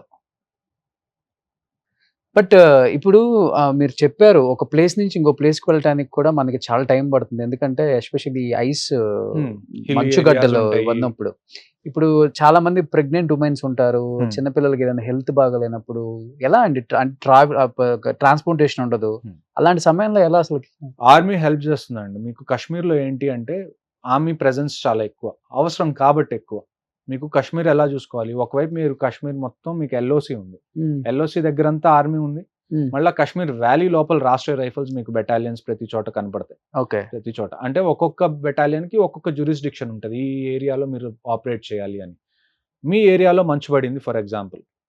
వెహికల్స్ అవన్నీ రావడానికి ఇబ్బంది అవుతుంది. అలాంటి టైంలో చాలా సార్లు ఆర్మీ లోకల్స్‌కి హెల్ప్ చేస్తది. ఎలా చేస్తది అంటే ఒక మంచం మీద ఒక ప్రెగ్నెంట్ ఆవిడని పెట్టుకొని ఒక 5-6 ఆర్మీ జవాన్స్ ఆవిడని ఎత్తుకొని ఒక 10-15 కిలోమీటర్స్ మెయిన్ రోడ్ వరకు ఆ మంచులో తీసుకెళ్ళి అంబులెన్స్ ఎక్కించి హాస్పిటల్ పంపించారు. 10-15 కిలోమీటర్స్. 10-15 కిలోమీటర్స్ చాలా నార్మల్ విషయం మాకు. ఓకే. మా ట్రైనింగ్‌లో మేము 40 కిలోమీటర్స్, 50 కిలోమీటర్స్ ఇలా పరిగెడతాం. ఒక్కళ్ళం. ఇందులో 5-6 ఉన్నారు కాబట్టి ప్రశాంతంగా చిన్నగా అయినా గానీ ఫస్ట్ ఆ మంచులో మేము ఒక 10 కిలోమీటర్స్, 15 కిలోమీటర్స్ ఆ మంచాన్ని భుజాన్ని ఎత్తుకొని తీసుకెళ్ళి వాళ్ళని అంబులెన్స్‌లో పెట్టి పంపిస్తాం. మీరు చెప్పండి ఈ దేశంలో అందరికన్నా పెద్ద మూవీ స్టార్స్ ఎవరు? ముగ్గురు పేర్లు చెప్పండి. మన దేశంలో. మన దేశానికే ముగ్గురు మెయిన్ బాలీవుడ్ తీసుకోండి మీరు ఫర్ అమితాబ్ బచ్చన్ గారు ఉంటారు. హ్మ్. చిరంజీవి గారు ఉంటారు. Hmm. రజనీకాంత్ గారు ఉంటారు. ఇంకా బాలీవుడ్‌లో టాప్ 3 ఎవరు ఇప్పుడు? ఇప్పుడు Hmm. సల్మాన్ ఖాన్, సల్మాన్ ఖాన్, షారూక్ ఖాన్, అమీర్ ఖాన్ ముగ్గురు ముస్లిమ్సే కదా. అవును. వాళ్ళు యాక్టర్సే కదా. కానీ మీకు మొత్తం కాశ్మీర్‌లో ఒక్క మూవీ థియేటర్ కనపడదు. ఎందుకంటే మూవీస్ మాకు హరామ్ అంటారు. ఓకే. ఈ కంట్రీలో మీకు టాప్ 3 బాలీవుడ్ యాక్టర్సే మీకు ముస్లిమ్స్ అయినప్పుడు మీరు ఇది ఎలా చెప్పగలరు? ఈ స్టేట్మెంట్ కాంట్రడిక్టింగ్ కదా ఈ స్టేట్మెంట్. అక్కడ మీకు ఒక్క మల్టీప్లెక్స్ లేదు, ఒక మాల్ లేదు, ఒక మూవీ థియేటర్ లేదు. జనాలు బయటికెళ్ళి ఏదన్నా చెయ్యాలి ఒక సండే అంటే ఏమీ లేవు అక్కడ. అవునా? ఆపరేషన్ సద్భావనలో మేము ఏం చేస్తామంటే చిన్న పిల్లలు ఎవరైతే ఉంటారో స్కూల్లో హై స్కూల్ కిడ్స్ ఎవరైతే ఉంటారో అమ్మాయిలు అబ్బాయిలు వాళ్ళందరినీ ఆర్మీ ఆఫీసర్స్ తీసుకొని కేపబిలిటీ బిల్డింగ్ టూర్ అని ఒక టూర్ పెడతాం. CBT tour. ఆ batches all the year run అవుతూనే ఉంటాయి. మేమేం చేస్తామంటే వాళ్ళని తీసుకొని ఢిల్లీ, దేహ్రాదూన్, కాశ్మీర్ బయట ఏవైతే సిటీస్ ఉన్నాయో అక్కడికి తీసుకెళ్ళి వాళ్ళని పీవీఆర్‌లో మూవీ చూపించడం. అక్కడ ఉన్న పెద్ద ఎడ్యుకేషనల్ ఇన్స్టిట్యూషన్స్‌లో వాళ్ళని 1-2 క్లాసెస్ అటెండ్ చేయించడం. రాష్ట్రపతి భవన్‌ని విజిట్ చేయించడం. అప్పుడు ఏమవుతదంటే కాశ్మీర్ నుంచి బయటకొచ్చి ఫస్ట్ టైం వాళ్ళు చూస్తున్నారు మిగతా ప్రపంచం ఎలాగుంటుంది అని. ఓకే. అప్పుడు నెక్స్ట్ జనరేషన్‌కైనా అర్థమవుతుంది. మేము లాస్ట్ 35 ఇయర్స్ నుంచి ఇందులోనే చిక్కుకుపోయాం. బయట ప్రపంచం మాకన్నా చాలా అడ్వాన్స్ అయిపోయింది, ఇప్పుడైనా మేము అడ్వాన్స్ అవ్వకపోతే మేము ఇలానే మిగిలిపోతామని. ఇంకొక విషయం, ఇండియన్ ఆర్మీ కండక్ట్ సూపర్ 30 ఏంటి అంటే ఎవరైతే అక్కడ లోకల్ పాపులేషన్లో చదువుకుంటున్నారో పిల్లలు బాగా, ఎవరి దగ్గర అయితే డబ్బులు లేవు వాళ్ళకి నీట్ కోచింగ్ ఇస్తుంది. 30 people they select every batch, 30 మంది ఐఐటీలు కొడతారు, ఆర్మీ ట్రైన్ చేసిన వాళ్ళు. ఎడ్యుకేషన్ పరంగా ఐఐటీలు, మెడికల్ సీట్లు వీళ్ళు కొడతారు. ఇవన్నీ ఆపరేషన్ సద్భావన్ కింద నెక్స్ట్ జనరేషన్ అయినా కనీసం బాగుపడాలని చెప్పి ఆర్మీ వాళ్ళకి ఇంత సపోర్ట్ చేస్తుంది. ఓకే, కంటిన్యూస్గా అవుతానే ఉంటాయి, స్పోర్ట్స్ కాంపిటీషన్స్ అవుతూ ఉంటాయి, మ్యూజిక్ ఫెస్టివల్స్ అవుతూ ఉంటాయి. ఇక్కడ నుంచి మెయిన్ ఇండియా నుంచి సెలబ్రిటీస్ని అక్కడ పిలిపించి అక్కడ ఉన్న జనాలతో ఇంటరాక్ట్ చేయడానికి ట్రై చేస్తాం. ఇన్ని జరుగుతూ ఉంటాయి త్రూ అవుట్ ద ఇయర్. దీన్ని ఆపరేషన్ సద్భావన అంటారు. ఓకే. సో రీసెంట్ గా లారెన్స్ బిష్నోయ్ అని సిద్దిక్ ని కాల్ చంపేశారు. చేశారు. ఇప్పుడు మళ్ళీ సల్మాన్ ఖాన్ కూడా చాలా ఇబ్బందులు పడుతున్నారు, ఫుల్ సెక్యూరిటీని పెట్టుకొని. ఆయనకు కూడా థ్రెట్ ఉందని కూడా మనకు వినపడుతుంది. దాన్ని ఏ విధంగా చూడొచ్చు, వాళ్ళని ఏ విధంగా చూడొచ్చు? లారెన్స్ బిష్నోయ్ అంటే రౌడీ షీటరా, లేకపోతే మావోయిస్ట్ అని చెప్పుకోవచ్చా, టెర్రరిస్ట్? అసలు ఏంటి అసలు ఆయన? లారెన్స్ బిష్నోయ్ ఇంతకు ముందు యాక్చువల్గా ఒక స్టూడెంట్ లీడర్. నాకు తెలిసిన ఇన్ఫర్మేషన్ ఏంటి అంటే స్టూడెంట్ లీడర్. కొన్ని కేసుల వల్ల తన్ని జైల్లో వేశారు. ఎప్పుడైతే తన్ని జైల్లో వేశారో తను ఒక నెట్వర్క్ క్రియేట్ చేసుకున్నాడు జైల్లోనే షూటర్స్ది. ప్రస్తుతం నాకు తెలిసి లారెన్స్ బిష్నోయ్ దగ్గర ఇండియా మొత్తంలో ఒక 800 మందో 900 మందో షూటర్స్ రెడీగా ఉన్నారు. సో అతను ఆల్రెడీ జైల్లోనే ఉన్నాడు కాబట్టి జైలు నుంచి ఆపరేట్ చేస్తున్నాడు మొత్తం. కొంతమంది అతన్ని హీరో అనుకుంటారు, కొంతమంది అతన్ని విలన్ అంటారు. ఏజ్ కూడా చాలా చిన్నది కదా, ఏజ్ కూడా చాలా చిన్నది. సో అక్కడి నుంచి తను ఆపరేట్ చేస్తున్నాడు. కెనడాలో కూడా తన షూటర్స్ ఉన్నారు. ఖాళిస్తాన్కి అగెయిన్స్ట్ అంటాడు, కానీ వైలెన్స్ తన రూట్ అంటాడు. సో ఇండియా మళ్ళీ ఎంకరేజ్ చేస్తుందని చెప్పుకోవచ్చు ఇలాంటి వాళ్ళని. మళ్ళీ ఇంకా ఇండియా చెప్పాలి అంటే చూడండి, ఒక క్రైమ్ జరగడం పెద్ద విషయం కాదు. ఇప్పుడు 800 మంది షూటర్స్ ఇండియాలోనే ఉన్నారంటే ఆయన అండర్ కవరేజ్ లో చాలా పెద్ద విషయం. ఇండియాలో అంటే ఆయన నెట్వర్క్ మొత్తం ఇండియా, కెనడా ఈ రెండు బేసెస్ మెయిన్ గా. ఒక చోట ఉంటారు కదా, పోలీసుల నుంచి తప్పించుకొని తిరుగుతూ ఉంటారు అందరూ. 800 మెంబర్స్, ఆ 800 మెంబర్స్ లో కొంతమంది కెనడాలో ఉంటారు, కొంతమంది ఇక్కడ ఉంటారు, కొంతమంది తిరుగుతూ ఉంటారు, తప్పించుకుంటూ తిరుగుతున్నారు. ఏ రోజైతే దొరుకుతారో మళ్ళా అందరు లోపలికి వెళ్ళిపోతారు. 800 షూటర్స్ ఉన్నారు. ఇందులో కూడా ఇంకొక విషయం మీరు గుర్తుపెట్టుకోవాల్సింది ఏంటి అంటే 800 మంది షూటర్స్ ఉన్నారని క్లెయిమ్ చేస్తున్నారు. అందులో ఎంతమంది ఇప్పటి వరకు షూట్ చేశారు? ఏదైనా క్రైమ్ చేస్తేనే కదా మీరు ఎవరినన్నా జైల్లో వేయగలరు. ఉరి తీయొచ్చు కదా, ఎందుకు అలాంటి వాళ్ళని జైల్లో ఉంచడం? ఊరి ఆల్రెడీ జైల్లోనే ఉన్నాడు కదా. అదే ఉన్నారు కదా, ఎందుకు అలాంటి వాళ్ళని ఎందుకు పెంచి పోషించడం? మళ్ళీ పెంచి పోషించడం అంటే చూడండి, ప్రతి దానికి తెలుసు అతను ఎంత పెద్ద డేంజర్. ఉరి వెయ్యాలా వేయకూడదా అన్నది ఎవరి decision? Judiciary decision. So judiciary వెయ్యాలి అని తీర్పిస్తే వేస్తారు, ఇంక తప్పదు. సో కసబ్ విషయంలో తీసుకుంది కదా ఆ డెసిషన్. కసబ్ది వేరు, ఇది వేరు కదా. కసబ్ది ఏంటి? టెర్రరిజం. వేరే కంట్రీ నుంచి ఇక్కడికి వచ్చి కామన్ పీపుల్ ఏ సంబంధం లేదు, ఏం చేస్తుంది కూడా అదేం చెప్పుకోవచ్చు కదా. ఇంకా లేదు ఇతని అది కదా. ఇప్పుడు కసబ్ది ఇంటెన్షన్ ఏంటి? నేను ఎంతమంది నార్మల్ జనాల్ని చంపగలను, నేను చంపేస్తా. కాకపోతే లారెన్స్ బిష్నోయ్ విషయం ఏంటంటే ఇలాంటి వాళ్ళని వదిలేస్తే కూడా అదే కదా అయ్యేది. ఇంక రేపు అవ్వచ్చు.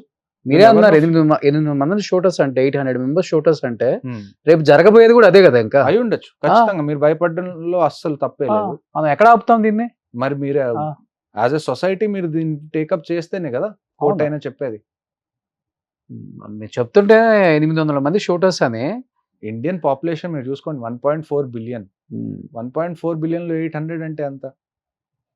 వాళ్ళు చాలండి నాశనం చేయడానికి. సో అంత పెద్ద లీడర్నే. మీకు రౌడీ షీటర్లు ప్రతి సిటీలో ఉంటారు. మీరు ప్రతి టౌన్ లో మీకు ఎవరో ఒక రౌడీ షీటర్ ఉంటారా ఉండరా?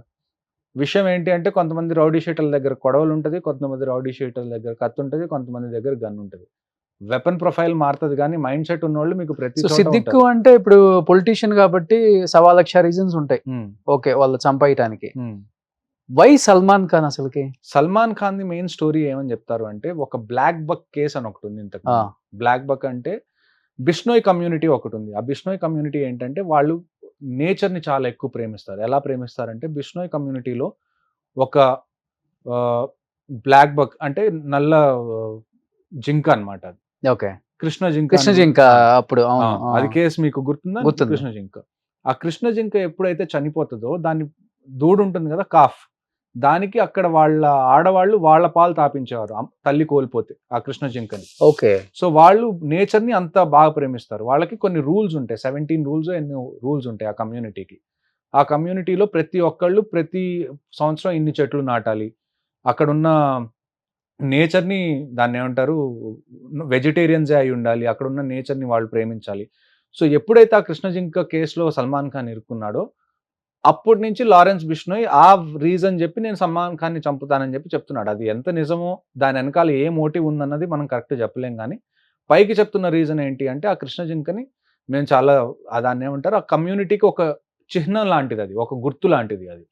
సో ఏమంటారంటే మా మెయిన్ గుర్తు ఏదైతే ఉందో దాన్ని మీరు చంపేశారు కాబట్టి ఇప్పుడు నేను నిన్ను చంపేస్తానని చెప్పి చెప్తున్నాడు. అది యాక్చువల్ రీజనా లేకపోతే పబ్లిసిటీ కోసం ఆ రీజన్ యూజ్ చేసుకుంటున్నాడా అన్నది టైం విల్ టెల్. మరి ఆయన చంపుతానని సిద్దిక్ని చంపేశారు. వీళ్ళిద్దరు బెస్ట్ ఫ్రెండ్స్ అని తెలిసి భయపెట్టాలన్న ఒక ఆలోచనతో ఏమైనా జరిగిందా? ఇంకొకటి ఏంటి అంటే ఈ మధ్య ఏది హై ప్రొఫైల్ మర్డర్ జరిగినా కానీ వీళ్ళు దాని రెస్పాన్సిబిలిటీ తీసేసుకుంటున్నారు. దాన్ని ఒకసారి ఎంక్వైరీలో కంప్లీట్ అయితే కానీ నిజంగానే లారెన్స్ బిష్నోయ్ చంపించాడా లేకపోతే వేరే వాళ్ళు ఎవరైనా ఇప్పుడు ఒక పొలిటీషియన్ అన్నప్పుడు చాలా డీలింగ్స్ ఉంటాయి, చాలా మందితో చాలా శత్రువులు కూడా ఏర్పడతారు. సో ఇతను ఫేమ్ కోసం ఇతను నేనే చంపా అని చెప్పుకుంటున్నాడా లేకపోతే నిజంగా చంపాడా అన్నది కూడా మీరు ఎంక్వైరీ అయిన తర్వాతే మీకు తెలుస్తుంది. సో ప్రస్తుతానికి ఇప్పుడు ఏంటి వాళ్ళు క్లెయిమ్ చేశారు మేమే చంపాము అని, కానీ అది నిజమా కాదా అన్నది పోలీస్ ఎంక్వైరీ తర్వాతే తెలుస్తుంది. ఓకే. అసలు ఎన్ని గ్రేడ్స్ ఉంటాయండి మిలిటరీలో కూడా? అసలు మిలిటరీలో మీకు ఎలాగా అంటే మీకు అర్థం కావడానికి నేను మీకు ఒక ఈజీ విషయం చెప్తాను. Let's equate it to police ఫోర్స్తో ఒకసారి మనం కంపేర్ చేసుకుందాం మనకు అర్థం చేసుకోవడానికి. ఇద్దరిది చాలా డిఫరెంట్ డ్యూటీస్ వేరువేరుగా ఉంటాయి, కానీ అర్థం చేసుకోవడానికి చెప్తాను. ఎందుకంటే పోలీస్ ఏవైతే ర్యాంక్స్ వచ్చినాయో వాళ్ళు ఏవైతే స్టార్స్ అవి పెట్టుకుంటారో అవి మిలిటరీ నుంచే వచ్చినాయి. సో బేసిక్గా ఫస్ట్ మీకు ఒక సోల్జర్ని తీసుకుందాం. ఒక సోల్జర్ని మీరు ఎలాగ అనుకోవచ్చు అంటే ఒక కానిస్టేబుల్ అనుకోవచ్చు. ఒక హెడ్ కానిస్టేబుల్ని మీరు దేంతో కంపేర్ చేసుకోవచ్చు ఆర్మీలో? ఒక హవల్దార్. ఎప్పుడు అవుతారు మీరు? మీకు ఒక 15-16 ఇయర్స్ ఎక్స్పీరియన్స్ సోల్జర్గా మీరు ఎంటర్ అయ్యి ఒక 15-16 ఇయర్స్ చేస్తే అప్పుడు మీరు హవల్దార్ అవుతారు. హవల్దార్ అయిన ఫస్ట్ మీకు రెస్పాన్సిబిలిటీస్ రావడం ఎప్పుడు స్టార్ట్ అవుతుంది అంటే మీరు హవల్దార్ అయినప్పుడు మీకు రెస్పాన్సిబిలిటీస్ ఇవ్వడం స్టార్ట్ అవుతుంది. అంటే మీ కింద ఒక టీం ఇవ్వడం. ఈ ఫస్ట్ ఉన్న పర్సన్ బోర్డర్ లోనే ఉంటాడా? అందరికి ఎలా అందరూ బోర్డర్ లో ఒకేసారి ఉండరు. ఇప్పుడు ఫర్ ఎగ్జాంపుల్ 100 మంది ఉన్నారు అనుకుందాం ఇండియన్ ఆర్మీలో. బోర్డర్స్ దగ్గర 60% ఉంటారు. 40% మీకు సికింద్రాబాద్ లో కూడా మీకు కంటోన్మెంట్స్ ఉన్నాయి, పూణేలో మీకు కంటోన్మెంట్స్ ఉన్నాయి. ఇక్కడ కూడా ఆర్మీ పర్సనల్ ఉంటారు. కొంతమంది కోర్సెస్ చేస్తూ ఉంటారు ఎడ్యుకేషన్ పరంగా. అంటే ఆర్మీలో చాలా టెక్నాలజీ ఉంటుంది, దాని గురించి చదువుకోవాల్సి వస్తుంది టైం టు టైం. సో వీటి కోర్సులన్నీ మన సికింద్రాబాద్లో జరుగుతాయి, పూణేలో జరుగుతాయి, ఢిల్లీలో కొన్ని కోర్సెస్ ఉంటాయి, చెన్నైలో కొన్ని కోర్సెస్ ఉంటాయి. కొంతమంది కోర్సెస్ మీద ఉంటారు, కొంతమంది లీవ్ మీద ఉంటారు, కొంతమంది ఇలాంటి చోట. అంటే ఆర్మీలో ఎలాగంటే 2 రకాల పోస్టింగ్లు ఉంటాయి. ఒకటి ఫీల్డ్ అంటారు, ఒకటి పీస్ అంటారు. ఫీల్డ్ అనే ప్లేసెస్ ఏంటి? కాశ్మీర్ లాంటి ప్లేసెస్, ఎక్కడైతే మీకు ఏదో ఒక కాన్ఫ్లిక్ట్ ఉంది, లేకపోతే ఎక్కడైతే మీకు క్లైమాటిక్ కండిషన్స్ అనేవి చాలా ఎక్స్ట్రీమ్గా ఉన్న ప్లేసెస్. ఫర్ ఎగ్జాంపుల్ మనం సియాచిన్ తీసుకుందాం. Siachen is a field. అలానే మనం జైసల్మేర్ తీసుకుందాం రాజస్థాన్లో, ఎక్కడైతే అడార్ ఉంటుందో అది కూడా ఫీల్డ్. మనం నార్త్ ఈస్ట్ తీసుకుందాం, ఎక్కడైతే జంగల్స్ ఉంటాయి ఎక్కువ, అది కూడా ఫీల్డ్. ఇలాగ మీరు ఒక 3 to 4 ఇయర్స్ ఫీల్డ్లో పనిచేసిన తర్వాత దాని తర్వాత మీరు పీ స్టేషన్కి వస్తారు నెక్స్ట్ 3 ఇయర్స్ కోసం. సో ఒకసారి ఫీల్డ్లోకి వెళ్ళిన తర్వాత ఏమవుతుంది అంటే మీ బాడీలో చాలా చేంజెస్ వస్తాయి ఆ క్లైమేట్ వల్ల కానివ్వండి. ఇప్పుడు ఫర్ ఎగ్జాంపుల్ రాష్ట్రీయ రైఫిల్స్ తీసుకోండి. రాష్ట్రీయ రైఫిల్స్లో ఏమవుతుంది అంటే మీరు ఉదయం ఎక్కువ నిద్రపోతారు, రాత్రి మీరు అస్సలు పడుకోరు. Entire night you are on high alert ప్రతిరోజు. అలాంటి టైంలో ఏమవుతుంది అంటే మీ బాడీలో చేంజెస్ రావడం స్టార్ట్ అవుతాయి. ఒక మనిషి బయోలాజికల్ క్లాక్ ఎలా ఉంటుంది, హార్మోనల్ చేంజెస్ కూడా ఉంటుంది, హార్మోనల్ చేంజెస్ ఉంటాయి, మీకు ఇంజురీస్ అవుతాయి ఆపరేషన్స్లో. సో ఇలాంటి టైంలో ఏమవుతుందంటే ఒక 3-4 ఇయర్స్ మీరు ఫీల్డ్లో ఉన్న తర్వాత మీరు మళ్ళీ పీ స్టేషన్లోకి వస్తారు, మీరు రికవర్ అయ్యి మళ్ళీ ఫీల్డ్లోకి వెళ్ళడం. అప్పుడు కమాండర్ ఒకటి, హవల్దారి ఒకటి. ఫస్ట్ మీకు హవల్దార్ ఉంటుంది. ఇదంతా మీకు దాన్ని ఏమంటారు సోల్జర్ రిక్రూట్మెంట్లో వస్తుంది. ఎవరైతే సోల్జర్గా ఒక 20-22 ఇయర్స్ చేస్తారో అప్పుడు మనకి ఫస్ట్ ర్యాంక్ ఏముంటుంది అంటే Nayab subedar. Nayab subedar is equal to ASI, assistant sub inspector. ఆ తర్వాత మీరు సుబేదార్ అవుతారు. సుబేదార్ మీకు ఈక్వల్ టు ఎస్ఐ. ఆ తర్వాత మీకు సుబేదార్ మేజర్ వస్తుంది, which is equal to CI. ఇక్కడ వరకు మీకు సోల్జర్స్ అంటే జేసీఓస్ అండ్ ఎన్సీఓ ర్యాంక్స్. ఇక్కడ వరకు జేసీఓ ఎన్సీఓ అంటే junior commissioned officers, non commissioned officers. ఇక్కడ వరకు వీళ్ళందరూ grade 2, grade 3 category officers. Next మీరు యూపీఎస్సీని తీసుకోండి. UPSC recruits for both IPS ఎలా ఉంటుందో ఆర్మీ ఆఫీసర్స్ కూడా అలానే ఉంటుంది. మీరు ఒకసారి ఆర్మీ ఆఫీసర్ అయిన తర్వాత మీకు వచ్చే ఫస్ట్ ర్యాంక్ లెఫ్టినెంట్. ఆ తర్వాత మీరు 2 years లెఫ్టినెంట్గా ఉన్న తర్వాత మీరు క్యాప్టెన్ అవుతారు. ఓకే. క్యాప్టెన్గా 4 years చేసిన తర్వాత మీరు మేజర్ అవుతారు. ఇంకొక ఆప్షన్ ఏముంటుందంటే మీరు ఒకవేళ సోల్జర్గా వెళ్ళారు, సోల్జర్ నుంచి కూడా మీరు ఆఫీసర్కి ట్రై చేయడానికి కూడా మీకు అవెన్యూస్ ఉంటాయి. ఏసీసీ అని ఉంటుంది, ఆర్మీ కెడెట్ కాలేజ్ అని. దాని ఎంట్రీ ప్రకారం ఏంటి అంటే మీరు ఒకవేళ ఆల్రెడీ సోల్జర్గా చేరి మీకు ఆఫీసర్ అవ్వగలిగే క్యాపబిలిటీస్ ఉన్నాయి అనుకోండి, మీరు ఆర్మీలోకి వెళ్ళిన తర్వాత కూడా ఎగ్జామ్ రాసి మీరు ఆఫీసర్ అవ్వచ్చు యాజ్ ఎ సోల్జర్. అంటే ఒక కానిస్టేబుల్గా వెళ్ళి కూడా మీరు ఐపీఎస్ ఆఫీసర్ అవ్వచ్చు. ఓకే. సో అలాంటి ఆపర్చునిటీ కూడా ఆర్మీలో ఉంటుంది. సో బేసిక్గా మీరు గుర్తుపెట్టుకోవాల్సింది ఏంటంటే 3 వింగ్స్ ఉంటాయి, సోల్జర్స్, జేసీఓస్ అండ్ ఆఫీసర్స్. ఓకే. ఈ 3 కాంపోజిషన్స్, ఈ 3 వేరు branch. So major, colonel, lieutenant colonel వీళ్ళందరూ ఆఫీసర్స్ కిందకు వస్తారు. Okay. Grade 1 gazetted officers of central government. Okay. So highest అంటే అదేనా, Highest lieutenant general. Colonel? Highest general, సేనాధిపతి, సేనాధ్యక్షులు ఉంటారు కదా. ఓకే. ఇంతకు ముందు మన జనరల్ బిపిన్ అవును, రావత్ గారు అవును, ఉండేవాళ్ళు, ఇప్పుడు జనరల్ ద్వివేది గారు ఉన్నారు, ఉపేంద్ర ద్వివేది గారు. ఓకే. ఈయన మొత్తం ఆర్మీ మొత్తానికి హెడ్ ఎవరైతే ఉంటారో ఆయన కూడా లెఫ్టినెంట్ ర్యాంక్ నుంచే స్టార్ట్ చేయాలి. ఓకే. ఎవరైతే ఆర్మీకి ఇప్పుడు వరకు హెడ్స్ ఎవరైతే ఉన్నారో అందరు లెఫ్ట్ నుంచి స్టార్ట్ చేసి 30-35 years తర్వాత వాళ్ళు జనరల్ ర్యాంక్ అవుతారు. ఓకే. బట్ ఇప్పుడు ఈ ఆర్మీ వెపన్స్ ఉంటాయి కదా, ఆ వెపన్స్ లో మీరు యూజ్ చేసే డేంజర్ వెపన్ అంటే ఏంటి? డేంజర్ వెపన్ అంటే వెపన్స్ లో కూడా వేరు క్లాసిఫికేషన్స్ ఉంటాయి. ఇప్పటి వరకు నేను ఏమేమి వెపన్స్ యూజ్ చేశానంటే ఒక పిస్టల్ యూజ్ చేశాను, ఆర్మీ ఇష్యూడ్ది. ఆ తర్వాత 5 గ్రెనేడ్స్ యూజ్ చేశాను. 5.56 ఇన్సాస్ అని ఒక రైఫిల్ ఉంటుంది. ఇన్సాస్ అంటే ఇండియన్ స్మాల్ ఆర్మ్స్ సిస్టమ్ అని. ఓకే. అది ఇండియన్ మేడ్ రైఫిల్ బేసిక్గా. ఆ తర్వాత మన AK-47 ఉంటుంది. ఆ తర్వాత మనకి రాకెట్ లాంచర్స్ ఉంటాయి, స్నైపర్స్ ఉంటాయి, ఆ తర్వాత మోటార్ ఫైర్ ఉంటుంది. సో రకరకాల, అంటే కొన్ని వెపన్స్ ఎలాగుంటాయి అంటే టార్గెట్ వెపన్స్ ఉంటాయి, కొన్ని వెపన్స్ ఏరియా వెపన్స్ ఉంటాయి. అంటే ఇప్పుడు రైఫిల్ అనుకోండి, అది మీరు ఒక మనిషిని చంపడానికి పనికొస్తుంది. So it's a targeted weapon, pistol కానివ్వండి, రైఫిల్ కానివ్వండి. అదే మీరు రాకెట్ లాంచర్ తీసుకున్నారనుకోండి, ఒక రాకెట్ లాంచర్తో మీరు ఒక ఇల్లుని మీరు బ్లాస్ట్ చేయొచ్చు. ఓకే. సో దాన్ని మీరు ఏరియా వెపన్ అంటారు. సో మీరు అవసరాన్ని బట్టి యూజ్ చేస్తారు. ఒకవేళ నేను యూజ్ చేసిన వెపన్స్ అన్నిట్లో మీరు అడుగుతుంటే బెస్ట్ వెపన్ ఏంటి అని, I would say AK-47 any day. అంతే. AK-47 best weapon. ఎందుకు అంటే వెరీ లో మెయింటెనెన్స్, అంటే మీరు దాన్ని చాలా రఫ్గా హ్యాండిల్ చేయొచ్చు. మీరు ఆపరేషన్స్ చేసేటప్పుడు మీరు కింద పడుతూ ఉంటారు అప్పుడప్పుడు. సో మీకు దాన్ని ఏమంటారు, వెపన్ కింద పడుతూ ఉంటుంది. మీ వెపన్ కింద పడినప్పుడు అది పాడవకూడదు కదా. ఫస్ట్ అన్నిటికన్నా ఫస్ట్ ఇంపార్టెంట్ విషయం అది. సో మీరు చాలా రఫ్గా హ్యాండిల్ చేయొచ్చు దాన్ని. ఇంకోటి ఏంటంటే యాక్యురసీ చాలా బాగుంటుంది దాంట్లో. దాన్ని ఏదన్నా చిన్న ఇష్యూ వచ్చినా కానీ దాన్ని వెంటనే రిపేర్ చేసుకోవచ్చు అక్కడికక్కడే. సో ఈవెన్ మీరు కొన్ని ఇస్లామిక్ కంట్రీస్లో ఎక్కడైతే టెర్రరిజం ఎక్కువ ఉంటుందో మీరు చూస్తే చిన్నపిల్లలు కూడా AK-47 యూజ్ చేస్తూ ఉంటారు. ఎందుకు అక్కడ అంటే టెర్రరిజం ఎక్కువ ఉన్న సిరియా ఇలాంటి కంట్రీస్ ఉంటాయి కదా, ఎక్కడైతే దాన్ని ఏమంటారు, గవర్నమెంట్స్ ఏం లేకుండా సివిల్ అన్రెస్ట్ ఎక్కడైతే ఉందో అలాంటి కంట్రీస్లో చిన్న పిల్లలు కూడా, కొన్ని ఆఫ్రికన్ కంట్రీస్లో చిన్న పిల్లలు కూడా AK-47 పట్టుకొని తిరుగుతూ ఉంటారు. ఓకే. ఎందుకంటే AK-47 ఎలాంటి వెపన్ అంటే it's very easy to train. అందులో మీకు చాలా సొఫిస్టికేటెడ్ లేకపోతే చాలా సైన్స్ అంత అవసరం ఉండదు. చాలా ఈజీ వెపన్, చాలా రిలయబుల్ వెపన్, చాలా అక్యురేట్ వెపన్. అది డైలీ ఒక్కసారి ఫైర్ చేస్తారా? అంటే వీక్లీ ఒక 4 to 5 times అనుకోవచ్చు. ఓకే. అంటే కంటిన్యూస్ గా ప్రాక్టీస్ జరుగుతూనే ఉంటుంది. అంటే ఎలాగుంటుందంటే అట్ ఏ టైం మీరు ఒక 10 members ఫైర్ చేస్తారు. సో అందరికీ రౌండ్ రావాలి కదా. అంటే ఇప్పుడు 10 members చేస్తారు, వీళ్ళు బ్రేక్ తీసుకుంటే నెక్స్ట్ 10 members తీసుకుంటారు. మీకు టీం మొత్తం చెయ్యాలి అంటే దానికి కొద్ది టైం పడుతుంది. ఓకే.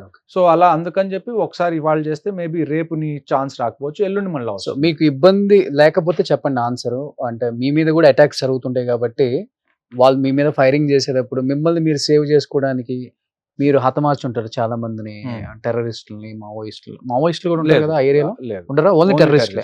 సో మీరు అటాక్ చేసిన సిచ్యువేషన్స్ లేకపోతే వాళ్ళు చనిపోయిన సిచ్యువేషన్స్ ఉన్నాయా? ఉన్నాయి. ఓకే. ఒకటి ఏదన్నా గుర్తుందా మీకు?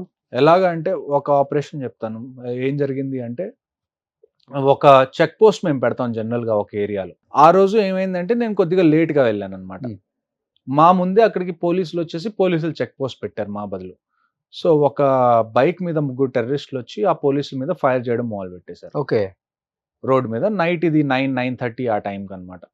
సో లక్కీగా ఎవరికి తగలలేదు. వాళ్ళ వెహికల్ ఏదైతే ఉందో పోలీస్ వెహికల్ దాని వెనకాల వాళ్ళు దాక్కున్నారు. బుల్లెట్స్ అన్ని వెహికల్కి తగిలినాయి. మీరు వెపన్ ఫైర్ చేసినప్పుడు ఏమవుతుంది అంటే మీకు రీకాయిల్ ఉంటుంది. అంటే అది వెనకాల కొడుతుంది వెపన్. ఆ ముగ్గురు బైక్ మీద ఉన్న వాళ్ళు అది హ్యాండిల్ చేయలేకపోయారు, కింద పడిపోయారు. వాళ్ళకి ఇప్పుడు ఏంటి, బైక్ తీసి పారిపోవడం వాళ్ళకి ఇబ్బంది అనిపించి ఏమని చేశారంటే అక్కడే పక్కన ఒక స్ట్రీట్ ఉంటే ఆ స్ట్రీట్లోకి వాళ్ళు పారిపోయారు. పోలీసులు లేచి ఫస్ట్ చూసేమనుకున్నారు, వీళ్ళు పారిపోయారేమో ఫైర్ చేసేసి అమ్మయ్య బతికిపోయాం అనుకున్నాం. కానీ చూస్తే వాళ్ళు వచ్చిన బైక్ అక్కడే కింద పడిపోయింది. అప్పుడు వాళ్ళకి అర్థమైంది ఏంటి అంటే వీళ్ళు ఏదో ఒక స్ట్రీట్లో దూరారు, అక్కడ చోట దాక్కున్నారని చెప్పి పోలీసులు వెతకడం మొదలుపెట్టారు. కాశ్మీర్లో మీకు ఎంటర్ అయినప్పుడు ఫస్ట్ స్టార్టింగ్ ఒక 1 month మీకు ట్రైనింగ్ ఉంటుంది. ఆ 1 month ట్రైనింగ్లో మీకు ఎలాగుంటుందంటే మీ చుట్టుపక్కల ఎక్కడన్నా ఫైరింగ్ జరిగితే అది ఏ వెపన్ ఫైర్ అయిందో మీరు ఈజీగా చెప్పగలరు. అలాగ ట్రైనింగ్ ఇస్తారు. అంటే AK-47 ఫైర్ అయితే ఎలా సౌండ్ వస్తుంది, ఒక పిస్టల్ ఫైర్ అయితే ఎలా సౌండ్ వస్తుంది. సో మేము ఉంది దగ్గరలోనే కాబట్టి ఒక్కసారి ఆ సౌండ్ రాగానే నాకు ఈ ఫైరింగ్ ఎక్కడి నుంచి వస్తుంది ఈ టైంలో అని చెప్పి నేను కనుక్కుంటే అటాక్ జరిగిందని తెలిసింది. వెంటనే ఒక 5-10 minutesలో మేము రీచ్ అయిపోయాం. ఈ 5-10 minutesలో ఏం జరిగింది అంటే పోలీసులు ఆ స్ట్రీట్స్లో ఎతకడం మొదలుపెట్టారు, మా మీద ఫైర్ చేసిన వాళ్ళు ఎటు వెళ్ళారు అని చెప్పి. అందులో ఒక పోలీస్ ఏం చేశారంటే ఆయన పాపం ఏ ఇంట్లో అయితే టెర్రరిస్టులు దూరారో ఆ ఇంట్లోకి వెళ్ళి వాళ్ళ ఆ ఇంట్లో ఎవరైతే నార్మల్ రెసిడెంట్స్ ఉన్నారో వాళ్ళతో మాట్లాడడం మొదలుపెట్టారు. ఎక్కడున్నారు టెర్రరిస్ట్, మీ ఇంట్లోకి వచ్చారా అని అడిగితే వచ్చారు, పైకి వెళ్ళారా అని చెప్పి జస్ట్ మాట్లాడుతున్నారు. కాశ్మీర్లో ఏంటంటే గ్రౌండ్ ఫ్లోర్కి ఫస్ట్ ఫ్లోర్కి మధ్యలో స్లాబ్ ఏదైతే ఉంటుందో అది వుడెన్ స్లాబ్ ఉంటుంది, కాంక్రీట్ స్లాబ్ ఉండదు. ఓకే. ఆ వుడెన్ స్లాబ్ మధ్యలో మనకి క్రాక్స్ లాగా ఉంటాయి కదా, అంటే ఇలాగా ఒక్కొక్క వుడెన్ మీ వెనకాల ఎలాగా చెక్కలు అలాగ పేర్చుంటారు. సో మధ్యలో ఆ క్రాక్ లోంచి పైన టెర్రరిస్టులు కింద చూస్తున్నారు. వాళ్ళు ఏం చేశారంటే వాళ్ళ చేతిలో ఉన్న వెపన్ ఇలాగ కిందకి పెట్టేసి ఆ పోలీస్ మీద ఫైర్ చేశారు. ఆ పోలీస్ బుల్లెట్ ప్రూఫ్ జాకెట్ వేసుకున్నా కానీ ఏమైందంటే ఆ బుల్లెట్ ఇక్కడ తగిలి ఇక్కడ, ఇప్పుడు మన బుల్లెట్ ప్రూఫ్ జాకెట్ కూడా ఒక టీ షర్ట్ లాగా ఉంటుంది, ఓకే, అది మెడ దగ్గర తగిలి ఇలా లోపలికి బుల్లెట్ వెళ్ళిపోయి హార్ట్ మొత్తం పంచర్ చేసుకుంటూ బయటకు వచ్చేసింది. ఆయన స్పాట్లో చనిపోయారు. కరెక్ట్గా మేము రీచ్ అయ్యే టైంకి ఆయన బాడీ మేము ఇలా బయటికి తీసుకొచ్చాం, ఫైరింగ్ మొదలు పెట్టేసాం. ఆ ఆపరేషన్లో మేము ముగ్గురిని చంపాం. అంటే ఆర్మీ వైపు నుంచి ఏమి అందులో క్యాజువాలిటీస్ లేవు, కానీ పాపం ఒక పోలీస్ క్యాజువాలిటీ అయ్యారు. ఓకే. అంటే ఇవి కూడా ఎంత కాంప్లికేటెడ్ అవుతాయంటే మీరు ఒకసారి ఆపరేషన్ ఎలా జరుగుతుంది అంటే ఫర్ ఎగ్జాంపుల్ మీరు ఒక రూమ్ కానీ ఒక ఇల్లు కానీ తీసుకోండి. ఒక వెపన్తో మీరు ఫైర్ చేస్తే ఆ బుల్లెట్ రేంజ్ ఎంత ఉంటుంది, 300 meters 400 meters వరకు వెళ్తుంది ఆ బుల్లెట్. ఒకవేళ మీరు ఒక ఇంటిని చుట్టుముట్టారనుకోండి, ఇటువైపు నుంచి మీరు ఫైర్ చేశారు కిటికీలోకి, అవతల వైపు కూడా కిటికీ ఉందనుకోండి, ఆ కిటికీ అవతల మీ మనిషిలో ఉంటే ఆ కిటికీలోంచి వెళ్ళి మీ మనిషికే తగులుతుంది. సో మీరు ఫైర్ చేసేటప్పుడు మీ పొజిషన్స్ అన్నీ మీరు చూసుకోవాలి, మీ టీం మొత్తం ఎలాగా అక్కడ డిప్లాయ్ అయ్యిందో చూసుకోవాలి. చాలా టెక్నికాలిటీస్ ఉంటాయి దాంట్లో. అందరినీ కమ్యూనికేషన్ లూప్లో పెట్టుకోవాలి. ఈ టెర్రరిస్ట్ పారిపోతుంటే మీకు తెలిసి ఉండాలి, ఒకవేళ వెనకాల నుంచి పారిపోతుంటే వెనకాల నా టీం మెంబర్ ఎవరున్నారు వెంటనే అతనికి మెసేజ్ వెళ్ళిపోవాలి మీ వాకీ టాకీలో. ఆ తర్వాత కొన్నిసార్లు నైట్ టైం మొత్తం చీకటిగా ఉంటుంది, అలాంటి టైంలో మీరు లైట్స్ తీసుకొస్తారు. కానీ లైట్స్ తీసుకొచ్చినప్పుడు ఏమవుతుంది, మీరు టార్గెట్ అవుతారు. మీరు లైట్ పెట్టాలి కానీ మీరు లైట్ దగ్గర ఉండకూడదు, ఎందుకంటే వాడు లైట్ని ఫైర్ చేస్తాడు, లైట్ కింద మీరు ఉన్నారంటే మీరు కూడా ఫైర్ అయిపోతారు. కొన్నిసార్లు డ్రోన్స్ యూజ్ చేయాల్సి ఉంటుంది. ఇప్పుడు మీకు డ్రోన్స్ అనేది very normal thing, but Indian Army has been using drones in 2006-2007 operations లో. ఓకే. సో ఏ టెక్నాలజీ ప్రపంచంలోకి వచ్చినా కానీ ఫస్ట్ అది దేని బేసిస్ మీద వస్తుంది అంటే ఆర్మర్డ్ ఫోర్సెస్ బేసిస్ మీద, డిఫెన్స్ పర్పస్ మీద ఏ టెక్నాలజీ అయినా ఫస్ట్ వస్తుంది. ఓకే. ఇప్పుడు ఈ ప్రపంచంలో అన్నిటికన్నా కాస్ట్లీయెస్ట్ బిజినెసెస్ ఏంటి, ఇప్పుడు కాస్ట్లీయెస్ట్ ఇండస్ట్రీ ఏంటి అంటే defence and aerospace industry is the most costliest. ఒక జెట్ ప్లేన్ కానీ, ఒక ట్యాంక్ కానివ్వండి, ఒక మిసైల్ కానివ్వండి, చాలా కాస్ట్లీ ప్రొడక్ట్స్ ఇవి. ఒక ఏరోప్లేన్ కానివ్వండి, ఇలాంటివన్నీ చాలా costly products. So army technologically wise, army, navy, air force వీళ్ళు చాలా అడ్వాన్స్గా ఉంటారు. అంటే ఇంత దారుణమైన పరిస్థితులు ఉన్నాయని చెప్తున్నారు, మీ కళ్ళతో కూడా చూశారు. ఇప్పుడు మ్యారేజెస్ అనేది ఎలా జరుగుతుంటాయి అక్కడ? మరి ఇప్పుడు బయట వాళ్ళు జమ్మూ నుంచి వచ్చింది లేదు, వాళ్ళ మధ్యలోనే వాళ్ళ పిల్లల్ని వీళ్ళకి ఇవ్వటం, వీళ్ళని అలా పంపటం, అలా ఏం జరగదా? ఇంతకు ముందు పాకిస్తాన్, ఇప్పుడు మీరు కాశ్మీర్ ని చూసుకుంటే కాశ్మీర్ మన దగ్గర పిఓకే కూడా ఉంది, Pakistan occupied Kashmir. So PoK నుంచి ఇటువైపు చేసుకున్న వాళ్ళు ఉన్నారు, ఇటువైపు నుంచి అటు వెళ్ళి అక్కడ చేసుకున్న వాళ్ళు ఉన్నారు. ఇప్పుడు కొద్దిగా తగ్గిపోయింది, ఇప్పుడు వాళ్ళల్లో వాళ్ళే చేసుకుంటారు మొత్తం అక్కడే. ఇంకా కొత్త వాళ్ళు ఎవరు రావడానికి ఇష్టపడరు, చాలా తక్కువ, వెరీ రేర్. మేబీ ఒక 5% to 4% ఉంటారేమో బయట వాళ్ళని చేసుకున్న వాళ్ళు. మోస్ట్లీ వాళ్ళల్లో వాళ్ళే చేసుకుంటారు మ్యారేజెస్. సో ఈ ఆర్టికల్ 370 తర్వాత ఇలానే ఉందండి, చాలా వరకు చేంజెస్ రిలీజియస్ బిలీఫ్స్ ఏం మారలేదు. వాళ్ళు ముందు ఎలాగ ఉన్నాయో వాళ్ళ కల్చర్ ఇప్పుడు కూడా అలానే ఉంది. కాకపోతే ఏంటి అంటే సెక్యూరిటీ అనేది కొద్దిగా ఇంప్రూవ్ అయింది, ఓకే. టూరిజం కొద్దిగా ఇంప్రూవ్ అయింది. అక్కడ బిఫోర్ టూరిస్టులు భయపడతారా? భయపడే వాళ్ళు, టూరిస్టులు చనిపోయే వాళ్ళు స్టోన్ పెల్టింగ్ లో. మన పాపం తమిళనాడు అతను, నేను స్టార్టింగ్ లో కొత్తగా కాశ్మీర్కి వెళ్ళిన స్టార్టింగ్ లో అనుకుంటా, ఒక అతను తమిళనాడు అతను ఒక టూరిస్ట్ గా వచ్చి అతను ఆ బస్సులో ఇరుక్కుపోయాడు. ఆ బస్సు మీద వీళ్ళు ఎంత స్టోన్ పెల్టింగ్ చేశారు అంటే అందులో అబ్బాయి చనిపోయాడు పాపం. I think he was 18-19 years old. Okay. So ఎప్పుడు ఏమవుతుంది అన్నది మీకు తెలియదు. కాశ్మీర్ వ్యాలీలో చాలా వాలటైల్ గా ఉంటుంది అక్కడ సిచ్యువేషన్. నేను ఇందాక మీకు చెప్పాను కదా, ఫర్ ఎగ్జాంపుల్ మీరు బస్సులో వెళ్తున్నారు, మీరు వెళ్తున్న ఏరియాలో ఏదైనా ఆపరేషన్ స్టార్ట్ అయింది అనుకోండి, ఆ రోడ్డు వెంటనే బ్లాక్ అయిపోయింది, జనాలందరూ రోడ్డు మీదకి స్టోన్ పెల్టింగ్ చేయడానికి వచ్చేస్తారు. నెక్స్ట్ మీకు అక్కడ అది ఎప్పుడు క్లియర్ అయ్యి మీ బస్సు ముందుకు వెళ్తుందో మీకు తెలియదు. సో అలాంటి కండిషన్స్ చాలా ఫ్రీక్వెంట్ గా జరుగుతాయి. ఇప్పుడు వస్తున్నారు టెర్రరిస్ట్ ఇది టూరిస్టులు ఏమన్నా? ఇప్పుడు కొద్దిగా పెరిగింది కొంచెం. ఓకే. అక్కడ మీకు అమర్నాథ్ యాత్ర. అమర్నాథ్ యాత్ర అంటే అమర్నాథ్ ని మనం జ్యోతిర్లింగం అంటాం. అవును. ఆ యాత్ర ఎందుకు జరుగుతుంది అంటే ఇండియన్ ఆర్మీ వల్లే జరుగుతుంది. ఒకవేళ ఇండియన్ ఆర్మీ లేకపోతే అమర్నాథ్ యాత్ర మీరు చేసుకోలేరు. మొత్తం దాని సెక్యూరిటీ సిచ్యువేషన్ కానీ, దాని సెక్యూరిటీ సెటప్ కానీ మొత్తం ఇండియన్ ఆర్మీ మొత్తం సెట్ చేసిన తర్వాతే టూరిస్ట్ కానీ అంటే పిలిగ్రిమ్స్ రావడం స్టార్ట్ చేస్తారు. సో టూరిజం ఇప్పుడు కొద్దిగా పెరిగింది. నేను చెప్పాను కదా, మేము ఈ పిల్లల్ని బయటికి తీసుకెళ్లి వాళ్ళకి మిగతా చోట్ల కూడా చూపిస్తాం, మిగతా ఎంత అడ్వాన్స్ అయ్యారు అని. సో వాళ్ళ పేరెంట్స్ యాక్సెప్ట్ చేస్తారా? భయపడుతూ యాక్సెప్ట్ చేస్తారు. ఓకే. అంటే కొన్ని విలేజెస్ లో ఎలాగుంటాయంటే, మా పాపని పంపిస్తే ఎవరికన్నా తెలిస్తే మళ్ళీ మా ఇంటి మీద ఏమన్నా ఫైర్ చేస్తారేమో భయం వేస్తుంది, ఇలాగ అనే వాళ్ళు కూడా ఉంటారు. చాలా మంది పంపించారు కూడా. 40 మంది పిల్లల్ని మేము ఒకవేళ ఒక గ్రూప్ చెయ్యాలి అంటే మాకు కనీసం 1.5 months పట్టేది. ఓకే. అంటే 40 మంది కావాలంటే కనీసం ఒక 150 మందిని మేము ఫస్ట్ సెలెక్ట్ చేసుకొని వాళ్ళతో మాట్లాడి మీ పిల్లల్ని పంపించండి వాళ్ళని కన్విన్స్ చేసుకుంటే అట్ ది ఎండ్ 40 మంది వస్తారు. సో ఈ పుల్వామా ఘటన తర్వాతే కదండి అభినందన్? అవును. ఉన్నారు మీరు అప్పుడు? అప్పుడు కూడా అక్కడే నేను. ఓకే. 14th మనకి పుల్వామా జరిగింది, February 14th. 29th around somewhere 29th of February, 28th of February and 1st of March ఆ టైంలో మనకి అభినందన్ గారిది జరిగింది. మనం ఎయిర్ స్ట్రైక్స్ చేసాం. ఆ ఎయిర్ స్ట్రైక్స్ చేస్తున్నప్పుడు మనం అభినందన్ గారు ఏదైతే అది నడుపుతున్నారో ఫైటర్ జెట్, అది క్రాష్ ల్యాండ్ అయింది, ఆయన దొరికిపోయారు. ఆ తర్వాత ఆయన్ని అక్కడ ఒక 3 రోజులు ప్రిజనర్ ఆఫ్ వార్ గా పెట్టారు. అప్పుడు మీరు అందరూ చూసే ఉంటారు, ఆయన దాన్ని ఏమంటారు, చాలా డేరింగ్ గా అక్కడ దిగిన తర్వాత కూడా. అవును. ఆయన మీకు ఆర్మీలో మీకు ఒక రూల్ ఏం చెప్తారు అంటే, మీరు ఒకవేళ ఎనిమికి దొరికిపోతే మీరు జస్ట్ మీ నెంబర్, మీ పేరు, దీనికన్నా ఎక్కువ మీరు డిస్క్లోజ్ చేయకూడదు. ఇంతెందుకు డిస్క్లోజ్ చేయాలి అంటే, అక్కడున్న ఆర్మీ వాళ్ళు మీ ఆర్మీతో కాంటాక్ట్ చేసి వీడు నిజంగా మీ ఆర్మీ అతనేనా అని చెప్పి వెరిఫై చేసుకునే అంతవరకే మీరు. ఆయన మీకు ఇంకొక విషయం గుర్తుంటే, ఆయన ఎప్పుడైతే క్రాష్ ల్యాండ్ అయ్యారో ఆయన జేబులో ఉన్న ఏవైతే పేపర్స్ అవన్నీ ఉన్నాయో ఆయన తినడం మొదలు పెట్టారు చించేసి వెంటనే, మిగతా వాళ్ళకి దొరకకూడదు, ఏం ఇన్ఫర్మేషన్ దొరకకూడదు అని. గ్రేట్ కదా. అది ఆ టైంలో అది మైండ్లోకి రావడమే. అంటే అంత టెన్స్ సిచ్యువేషన్ కదా, మీరు ఎనిమీ టెరిటరీలో ఉన్నారు, మీరు బతుకుతారో చనిపోతారో మీకు తెలియదు. కానీ అన్నిటికన్నా మీకు ఇంపార్టెంట్ ఏంటి, మీ దగ్గర ఉన్న ఇన్ఫర్మేషన్ని మీరు సెక్యూర్ చేయడం మీకు అన్నిటికన్నా ఇంపార్టెంట్. సో అది మీకు ట్రైనింగ్ నుంచి మొదలు పెడతారు ఇవన్నీ. నేను ఒక విషయం చెప్తాను, ఆర్మీలో ట్రైనింగ్ ఎలాగుంటుంది అంటే, ఒక చిన్న పనిష్మెంట్ ఒకటి చెప్తాను మీకు. ఆర్మీలో పట్టీ పెరేడ్ అంటాం మేము. పట్టీ పెరేడ్ ఏంటి అంటే, రాత్రి 9:30 ఆ టైంకి మా ఆఫీసర్ వచ్చేవాడు అకాడమీలో ఉన్నప్పుడు. సో బ్యాచ్ మొత్తాన్ని నుంచోబెట్టి మీరు ఒక యూనిఫామ్లో వెళ్తారు. ఒక ఆర్మీ ఆఫీసర్కి there are 13 to 14 different kinds of uniforms. అవునా? ఒక్కొక్క సెరమనీకి అంటే మీరు చూసుకోవాలి, దాన్ని ఏమంటారు, ఆర్మీ అనేది ఎక్కడి నుంచి వచ్చింది, రాజుల దగ్గర నుంచి వచ్చింది బేసిక్గా. So we maintain that royalty even now. So మీకు ఒక్కొక్క అకేషన్కి ఒక్కొక్క రకమైన యూనిఫామ్ ఉంటుంది. సో ఆ యూనిఫామ్స్ ఏంటి, మీరు ఈజీగా వేసుకోగలగాలి, దాన్ని మెయింటైన్ చేయగలగాలి, you have to understand it. So పట్టీ పెరేడ్ ఏంటంటే, మీరు ఫస్ట్ ఒక యూనిఫామ్లో వస్తారు, మీ దగ్గర ఇప్పుడు 120 seconds ఉన్నాయి, మీరు వెళ్ళి ఈ యూనిఫామ్ వేసుకొని రావాలి. 40 మంది అంటారు. ఈ 40 మంది పరిగెత్తుకుంటూ వెళ్ళి యూనిఫామ్ చేంజ్ చేసుకొని 120 secondsలో మళ్ళీ వచ్చి 40 మంది అక్కడే నుంచోవాలి, విచ్ ఈస్ హైలీ ఇంపాసిబుల్. ఎందుకంటే మీ రూమ్కి మీరు పరిగెత్తి వెళ్ళడానికి మీకు 120 seconds పడుతుంది.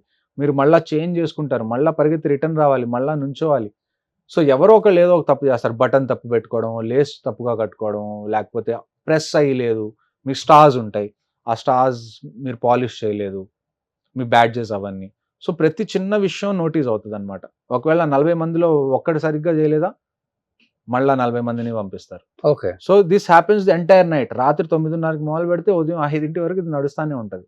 దీనిలో 2 లెసన్స్ ఏంటి అంటే, మీ టీంలో ఒక్కడు తప్పు చేసినా కానీ టీం మొత్తానికి అది ఎఫెక్ట్ అవుతుంది ఆపరేషన్స్లో.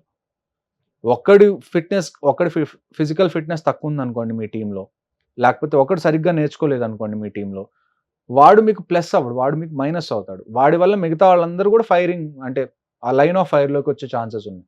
రెండో విషయం ఏంటి అంటే, అటాక్ ఎప్పుడైనా సడన్గా అవుతుంది. సడన్గా అటాక్ అయినప్పుడు మీరు ఒక యూనిఫామ్ వేసుకోవడానికి 15 నిమిషాలు 20 నిమిషాలు తీసుకోవడానికి ఉండదు. నేను చెప్పాను కదా పుల్వామా అప్పుడు వీఆర్ ది ఫస్ట్ రెస్పాండర్స్. ఎందుకంటే I was a commando there, Ghatak commando అంటాం మేము దాన్ని. మేము ఏదన్నా ఇన్సిడెంట్ జరిగితే విత్ ఇన్ 3 to 4 minutes మొత్తం uniform including your bullet proof jacket, bullet proof helmet, your weapon అన్నీ తీసుకొని మీరు వెహికల్లో కూర్చొని రెడీగా ఉండాలి 3-4 minutesలో. ఆ 3-4 minutesలో ఉంటేనే అప్పుడు మీరు వెంటనే రియాక్ట్ అయ్యి అప్పుడు మీరు ఒక టెర్రరిస్ట్ ని పట్టుకుని బటన్స్ తీసి ఎంత చూడండి ఎంత మీరు ఫాస్ట్. లేస్లు ఎలా కట్టుకుంటారన్నది కూడా చాలా ఇంపార్టెంట్.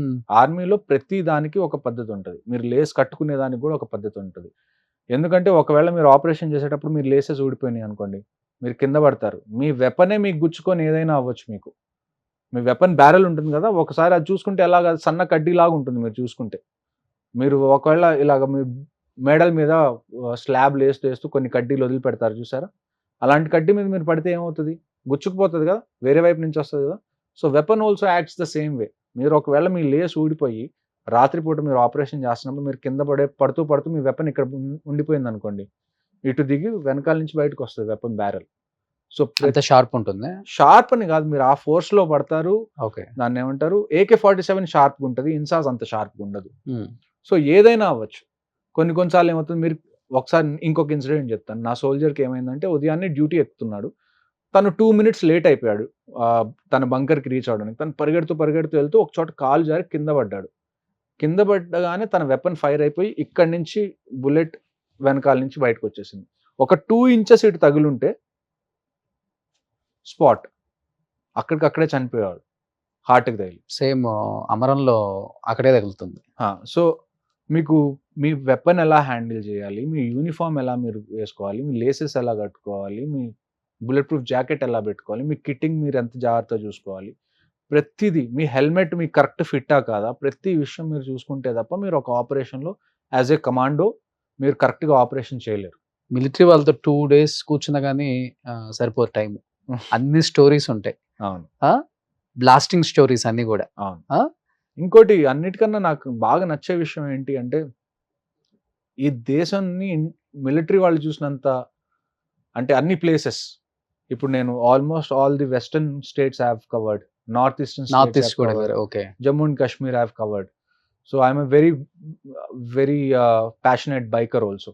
సో నేను సోలో ట్రిప్స్ వెళ్ళిపోయాను 2000 kilometers, 3000 kilometers.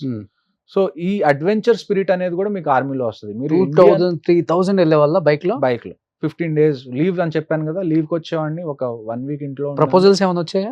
బాగుంటారు కదా, వస్తూ ఉంటాయి. బట్ ఆ ఫోకస్ ఉండేది కాదు ఆ టైంలో. ఓకే. ఫోకస్ మెయిన్ వర్క్ మీద. ఓన్లీ పార్ట్ ఆఫ్ లైఫ్ అంటే ఇది ఒకటేనా? అన్ని ఉండాలి కదా.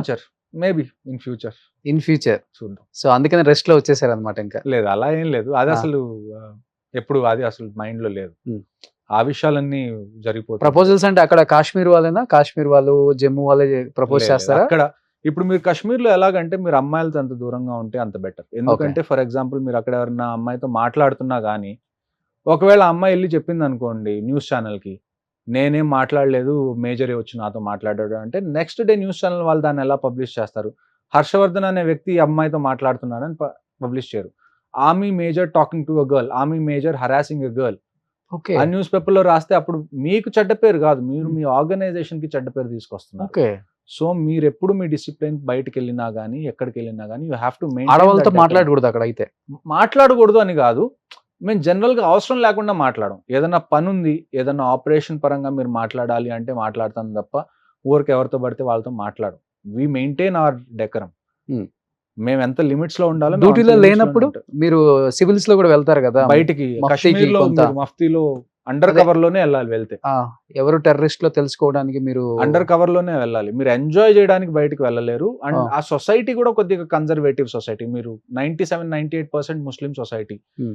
వాళ్ళ కమ్యూనిటీలో జనరల్ గా వాళ్ళు బయట వాళ్ళతో మాట్లాడడం ఎంకరేజ్ చేయరు. Hmm. సో మీరు పెద్దగా వాళ్ళతో ఇంటరాక్ట్ అవ్వరు, వాళ్ళు మీతో పెద్దగా ఇంటరాక్ట్ అవ్వరు.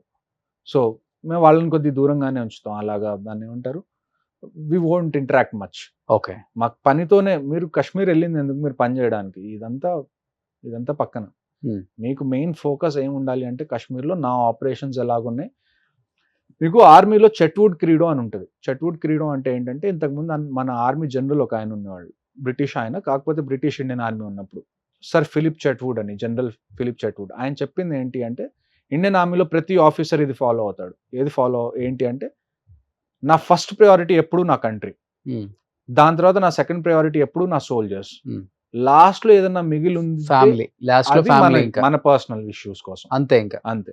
So as an officer in the Indian army, your entire focus is on country, your entire focus is on your soldiers well being. ఈ క్వశ్చన్ ఎందుకు అడగాల్సి వచ్చింది అంటే, సౌత్ లో చాలా మందికి మిలిటరీ వాళ్ళన్నా ఆర్మీ వాళ్ళన్నా కొంచెం మీకు తెలిసే ఉంటుంది అది, చెప్పండి.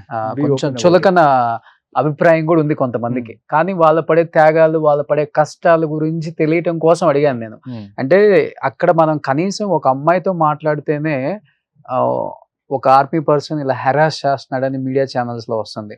అలాంటిది అన్ని అంటే ఏజ్ అంటే యంగ్ లో ఉంటారు చాలా మంది ఆర్మీలో. మీరు చూసుకుంటే అంతా యంగ్లే, 20 నుంచి 30 లోపు వాళ్ళు.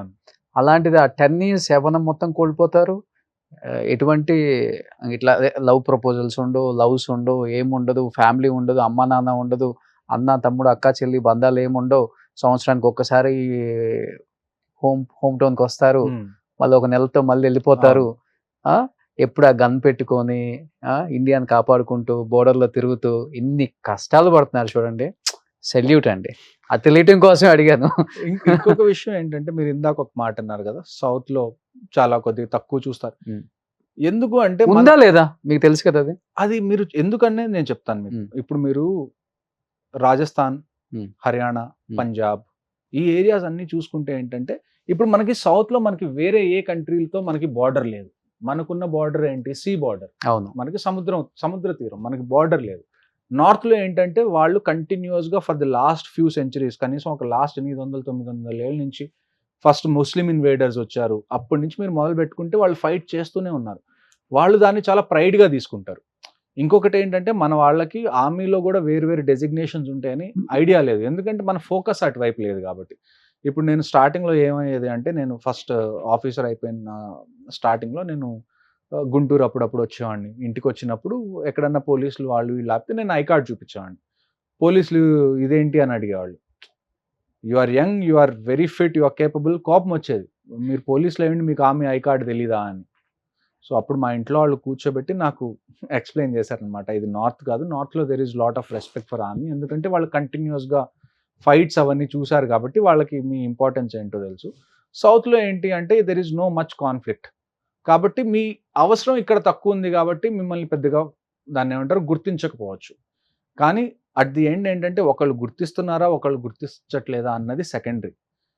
ఇండియాలో ఏంటి, మన ఆర్మీ ఏంటి, వాలంటీర్ ఆర్మీ. మిమ్మల్ని ఎవరు బలవంత పెట్టరు కదా ఆర్మీలోకి రమ్మని. నేను నా అంతటా ఒక డెసిషన్ తీసుకుని నేను ఆర్మీలోకి వెళ్ళినప్పుడు, at the end it all comes to if you are happy with this decision or not. బయట వాళ్ళు మీకు రెస్పెక్ట్ ఇస్తున్నారా, బయట వాళ్ళు మిమ్మల్ని పట్టించుకుంటున్నారా లేదా అన్నది మీరు సెకండరీ. ప్రైమరీ ఏంటి, నేను ఆర్మీలోకి వెళ్ళాలనుకున్నాను, నేను వెళ్ళాను, నా పనితో నేను సాటిస్ఫైడ్గా ఉన్నాను. ఓకే.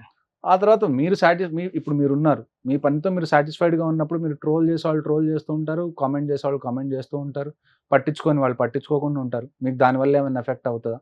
మీ పని మీరు కరెక్ట్గా ఉన్నప్పుడు మీకు మిగతా ఏం పెద్దగా ఎఫెక్ట్ అవ్వవు కదా. ఓకే. సో అందుకని లైట్ తీసుకుంటారు. లైట్ అని కాదు, మేము వీటిని అసలు పట్టించుకోం. We stay in our cantonments లో వీఆర్ వెరీ కంఫర్టబుల్. మీ బ్రెయిన్ కూడా అంత స్ట్రాంగ్ గా తయారై ఉంటుంది కదా, మీ వెపన్ లాగే ఉంటుంది అది కూడా. సో లాస్ట్ అండ్ ఫైనల్ గా చెప్పండి, కార్గిల్ వార్ గురించి ఏం చెప్తారు మీరు? నేను 3rd క్లాస్ లో ఉన్నప్పుడు కార్గిల్ వార్ జరిగింది. ఒక రకంగా చెప్పాలి అంటే, నాకు ఆర్మీలోకి వెళ్ళాలన్న ఆ బీజం ఎక్కడ పడింది అంటే కార్గిల్ వార్ వల్లే పడింది. ఓకే. ఎందుకంటే చిన్నప్పుడు మనం స్కూల్కి వెళ్ళేవాళ్ళం, నేను నర్సాపేటలో చదువుకునేవాడిని. మనం స్కూల్కి వెళ్ళినప్పుడు రీసెస్ బిల్ కోసం ఎంతో కొంత ఇంట్లో డబ్బులు అడిగేవాళ్ళం, చిల్లర ₹1 ₹2 అలా అడిగేవాళ్ళం కదా పేరెంట్స్ని, ఏమైనా ఇస్తే నేను ఇంటర్వెల్లో కొనుక్కుంటాను అని. ఏ రోజు ఇచ్చేవాళ్ళు కదా, డబ్బులు ఇస్తే పిల్లలు పాడైపోతారు అన్నట్టు అలాగా. కానీ ఎప్పుడైతే కార్గిల్ వార్ జరిగిందో కొన్ని స్కూల్స్ ఏవైతే నర్సపేటలో అప్పుడు నేను చదువుకున్నప్పుడు స్కూల్ స్టార్టెడ్ కలెక్టింగ్ ఫండ్స్. వీళ్ళ ఆర్మీలో ఎవరైతే ఆ వార్లో ఎవరైతే విడోస్ అయ్యారో లేకపోతే ఎవరైతే ఇంజూర్ అయ్యారో వాళ్ళకి ఫండ్స్ పంపించడం కోసం. సో అది ఫస్ట్ టైం నేను 3rd క్లాస్లో ఉన్నాను. నేను ఇంటికి వెళ్ళి ఇలాగ రేపు ఫండ్స్ అడుగుతున్నారు కార్గిల్ వార్ వాళ్ళ కోసం అంటే మా ఇంట్లో వాళ్ళు సెకండ్ క్వశ్చన్ కూడా అడగకుండా నాకు ఫస్ట్ టైం చేతిలో డబ్బులు పెట్టి రేపు తీసుకెళ్ళి ఇచ్చే అని చెప్పింది. అది ఫస్ట్ టైం. సో అప్పుడు ఫస్ట్ టైం కార్గిల్ వార్ వల్ల నాకు తెలిసింది ఆర్మీ అని కూడా ఒకటి ఉంటుంది, ఇండియన్ ఆర్మీ అంటే. దానికి తోడు మీరు వినుకోండి అని చెప్పారు కదా, మీకు తెలుసు పల్నాడు ఏరియా అలా ఉండేది. ప్రతి ఎలక్షన్స్ అప్పుడు బాంబులు వేసుకోవడమే, చుట్టుపక్కలంతా మావోయిస్టులు, నక్సలైట్లు ఇదంతా చాలా ఎక్కువగా ఉండేది. పోలీసుల వల్ల హ్యాండిల్ అయ్యేవాళ్ళు కాదు, పొలిటీషియన్స్ వల్ల హ్యాండిల్ అయ్యేవాళ్ళు కాదు. ఎప్పుడైతే ఆర్మీ యూనిఫామ్ కనపడిందా రోడ్డు మీద, అది ఎలక్షన్స్ అవ్వనివ్వండి లేకపోతే ఎంత కష్టమైన సిచ్యువేషన్ అయినా అవ్వనివ్వండి, ఒక్కసారిగా మొత్తం కంట్రోల్లోకి వచ్చేది.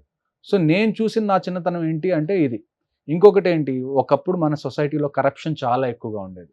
ప్రతి గవర్నమెంట్ ఆర్గనైజేషన్లో కరప్షన్ ఉండేది. నేను చూసినప్పుడు నాకు అనిపించింది ఏంటంటే కరప్షన్ లేని ఏదైనా గవర్నమెంట్ డిపార్ట్మెంట్ ఉందా అంటే నాకు గుర్తొచ్చింది ఫస్ట్ ఆర్మీ. ఇంకొక విషయం మీకు చెప్తాను, మీకు ప్రతి దాంట్లోకి వెళ్ళాలి గవర్నమెంట్ ఆర్గనైజేషన్స్లో ఏంటంటే మీకు రిజర్వేషన్స్ ఉంటాయి. రిజర్వేషన్ లేకుండా ఓన్లీ మెరిట్ బేసిస్ మీద మీరు గవర్నమెంట్ జాబ్ ఏదన్నా ఉంది అంటే అది ఓన్లీ ఆర్మీ. నాకు ఈ విషయాలన్నీ చాలా, ఆ కార్గిల్ వార్ ఏదైతే ఉందో దానివల్ల ఈ విషయాలన్నీ నేను ఆలోచించగలిగాను. వార్ జరిగినప్పుడు సోల్జర్స్ పడే కష్టాలు ఏంటి అన్నది మేము చిన్నప్పుడే అర్థం అవ్వడం వల్ల ఇది ఒక ఎయిమ్గా నేను పెట్టుకోగలిగాను. సో కార్గిల్ వార్ నాకే కాదు, నాకు తెలిసి చాలా మంది అంటే నా బ్యాచ్మేట్స్ లో కూడా చాలా మందికి కార్గిల్ వార్. మీరు ఒక మేజర్ అవడానికి one of the main reason కూడా కార్గిల్ వార్. డెఫినెట్ గా చెప్పొచ్చు. లేకపోతే సౌత్ లో ఎవరికి తెలుసు చెప్పండి ఆమె గురించి, అది కూడా నర్సపేట, గుంటూరు లాంటి ప్లేస్ లో భయపడతారు. భయం ఎప్పుడు వస్తుంది మీకు దాని గురించి నాలెడ్జ్ లేనప్పుడు మీకు భయం వస్తుంది. ఇప్పుడు నేను ఎందుకు వచ్చి బయటికి చెప్తున్నాను అంటే జనాలకి ఆ నాలెడ్జ్ ఉండాలి. అసలు ఆర్మీలో ఏం జరుగుతుంది, ఆర్మీ అంటే జస్ట్ ఫైటింగ్ కాదు, మీకు ఫైటింగ్ ఎంత ఇంపార్టెంటో మీకు టెక్నాలజీ కూడా అంతే ఇంపార్టెంట్, మీకు లాజిస్టిక్స్ కూడా అంతే ఇంపార్టెంట్. సో మీరు బీటెక్ చేసిన తర్వాత మీరు యూఎస్ వెళ్ళాలి అన్ని కాకుండా మీకు దేశం కోసం ఉపయోగపడాలి అని అనుకుంటే you can still get into the army as a BTech graduate. మీరు అక్కడ టెక్నాలజికల్గా మీరు ఆర్మీకి సపోర్ట్ చేస్తారు. మీరు ఫర్ ఎగ్జాంపుల్ ఎంబీఏ చేశారు లాజిస్టిక్స్, లేకపోతే ఎంబీఏ సప్లై చైన్ చేశారు, మీరు ఆర్మీలోకి వెళ్ళొచ్చు. మీరు బయోటెక్నాలజీ చేశారు, మీరు ఆర్మీలోకి వెళ్ళొచ్చు. మీరు ఒక లాయర్, మీరు ఆర్మీలోకి వెళ్ళొచ్చు. మీరు ఒక డాక్టర్, మీరు ఆర్మీలోకి వెళ్ళొచ్చు. ఎందుకంటే ఈ ఫంక్షన్స్ అన్నీ అక్కడ కూడా యూజ్ అవుతాయి. ఓకే. సో నేను చెప్పదలుచుకుంది ఏంటి అంటే మీ చదువు అనేది దేశం కోసం ఉపయోగపడాలి అంటే మీరు ఎలాగైనా ఉపయోగించుకోవచ్చు. Super, great. మీది ఏం ఎలాగుండాలి అంటే చూడండి, టుడే వీఆర్ ఇన్ 2024.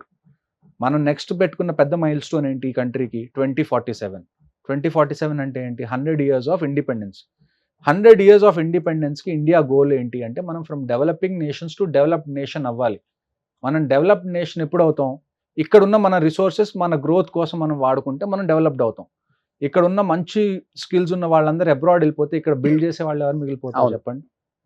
సో మనం ఇప్పటి నుంచైనా ఆలోచించుకొని use your skills for nation building. Nation always comes first. అది మీరు మైండ్లో పెట్టుకుంటే మేబీ బై 2047 మనం కూడా యూఎస్ స్టేజ్లో ఉండొచ్చాం. So that is what I expect from the next generation. Great. So ఇప్పుడు మేము మాట్లాడుకుంది జస్ట్ ఆర్మీలో ఉన్న ABCD వరకే, ఇంకా చాలా మాట్లాడుకునేవి చాలా ఉన్నాయి. సో పార్ట్ 1 మీ అందరికీ నచ్చితే నేను మళ్ళీ ఆ మేజర్తో పార్ట్ 2 కూడా స్టార్ట్ చేస్తాను. సో జెడ్ వరకు మనం చేయాలనుకుంటే మినిమం ఒక 10 parts వస్తాయి అనమాట. విత్ యువర్ సపోర్ట్ ఇంకా ఆర్మీలో అండ్ చాలా చాలా సిచ్యువేషన్స్ గురించి అండ్ వాళ్ళ గొప్పతనం గురించి అండ్ రియల్ లైఫ్లో మీరు చూసిన ఆ సిచ్యువేషన్స్ గురించి కూడా మనం పార్ట్ 2లో మళ్ళీ మాట్లాడుకుందాం. And thank you so much. Jai Hind. Thank you so much major. Suman టీవీలో మీ పర్సనల్ అండ్ బిజినెస్ ప్రమోషన్స్ కోసం కింది నెంబర్కి కాంటాక్ట్ చేయండి.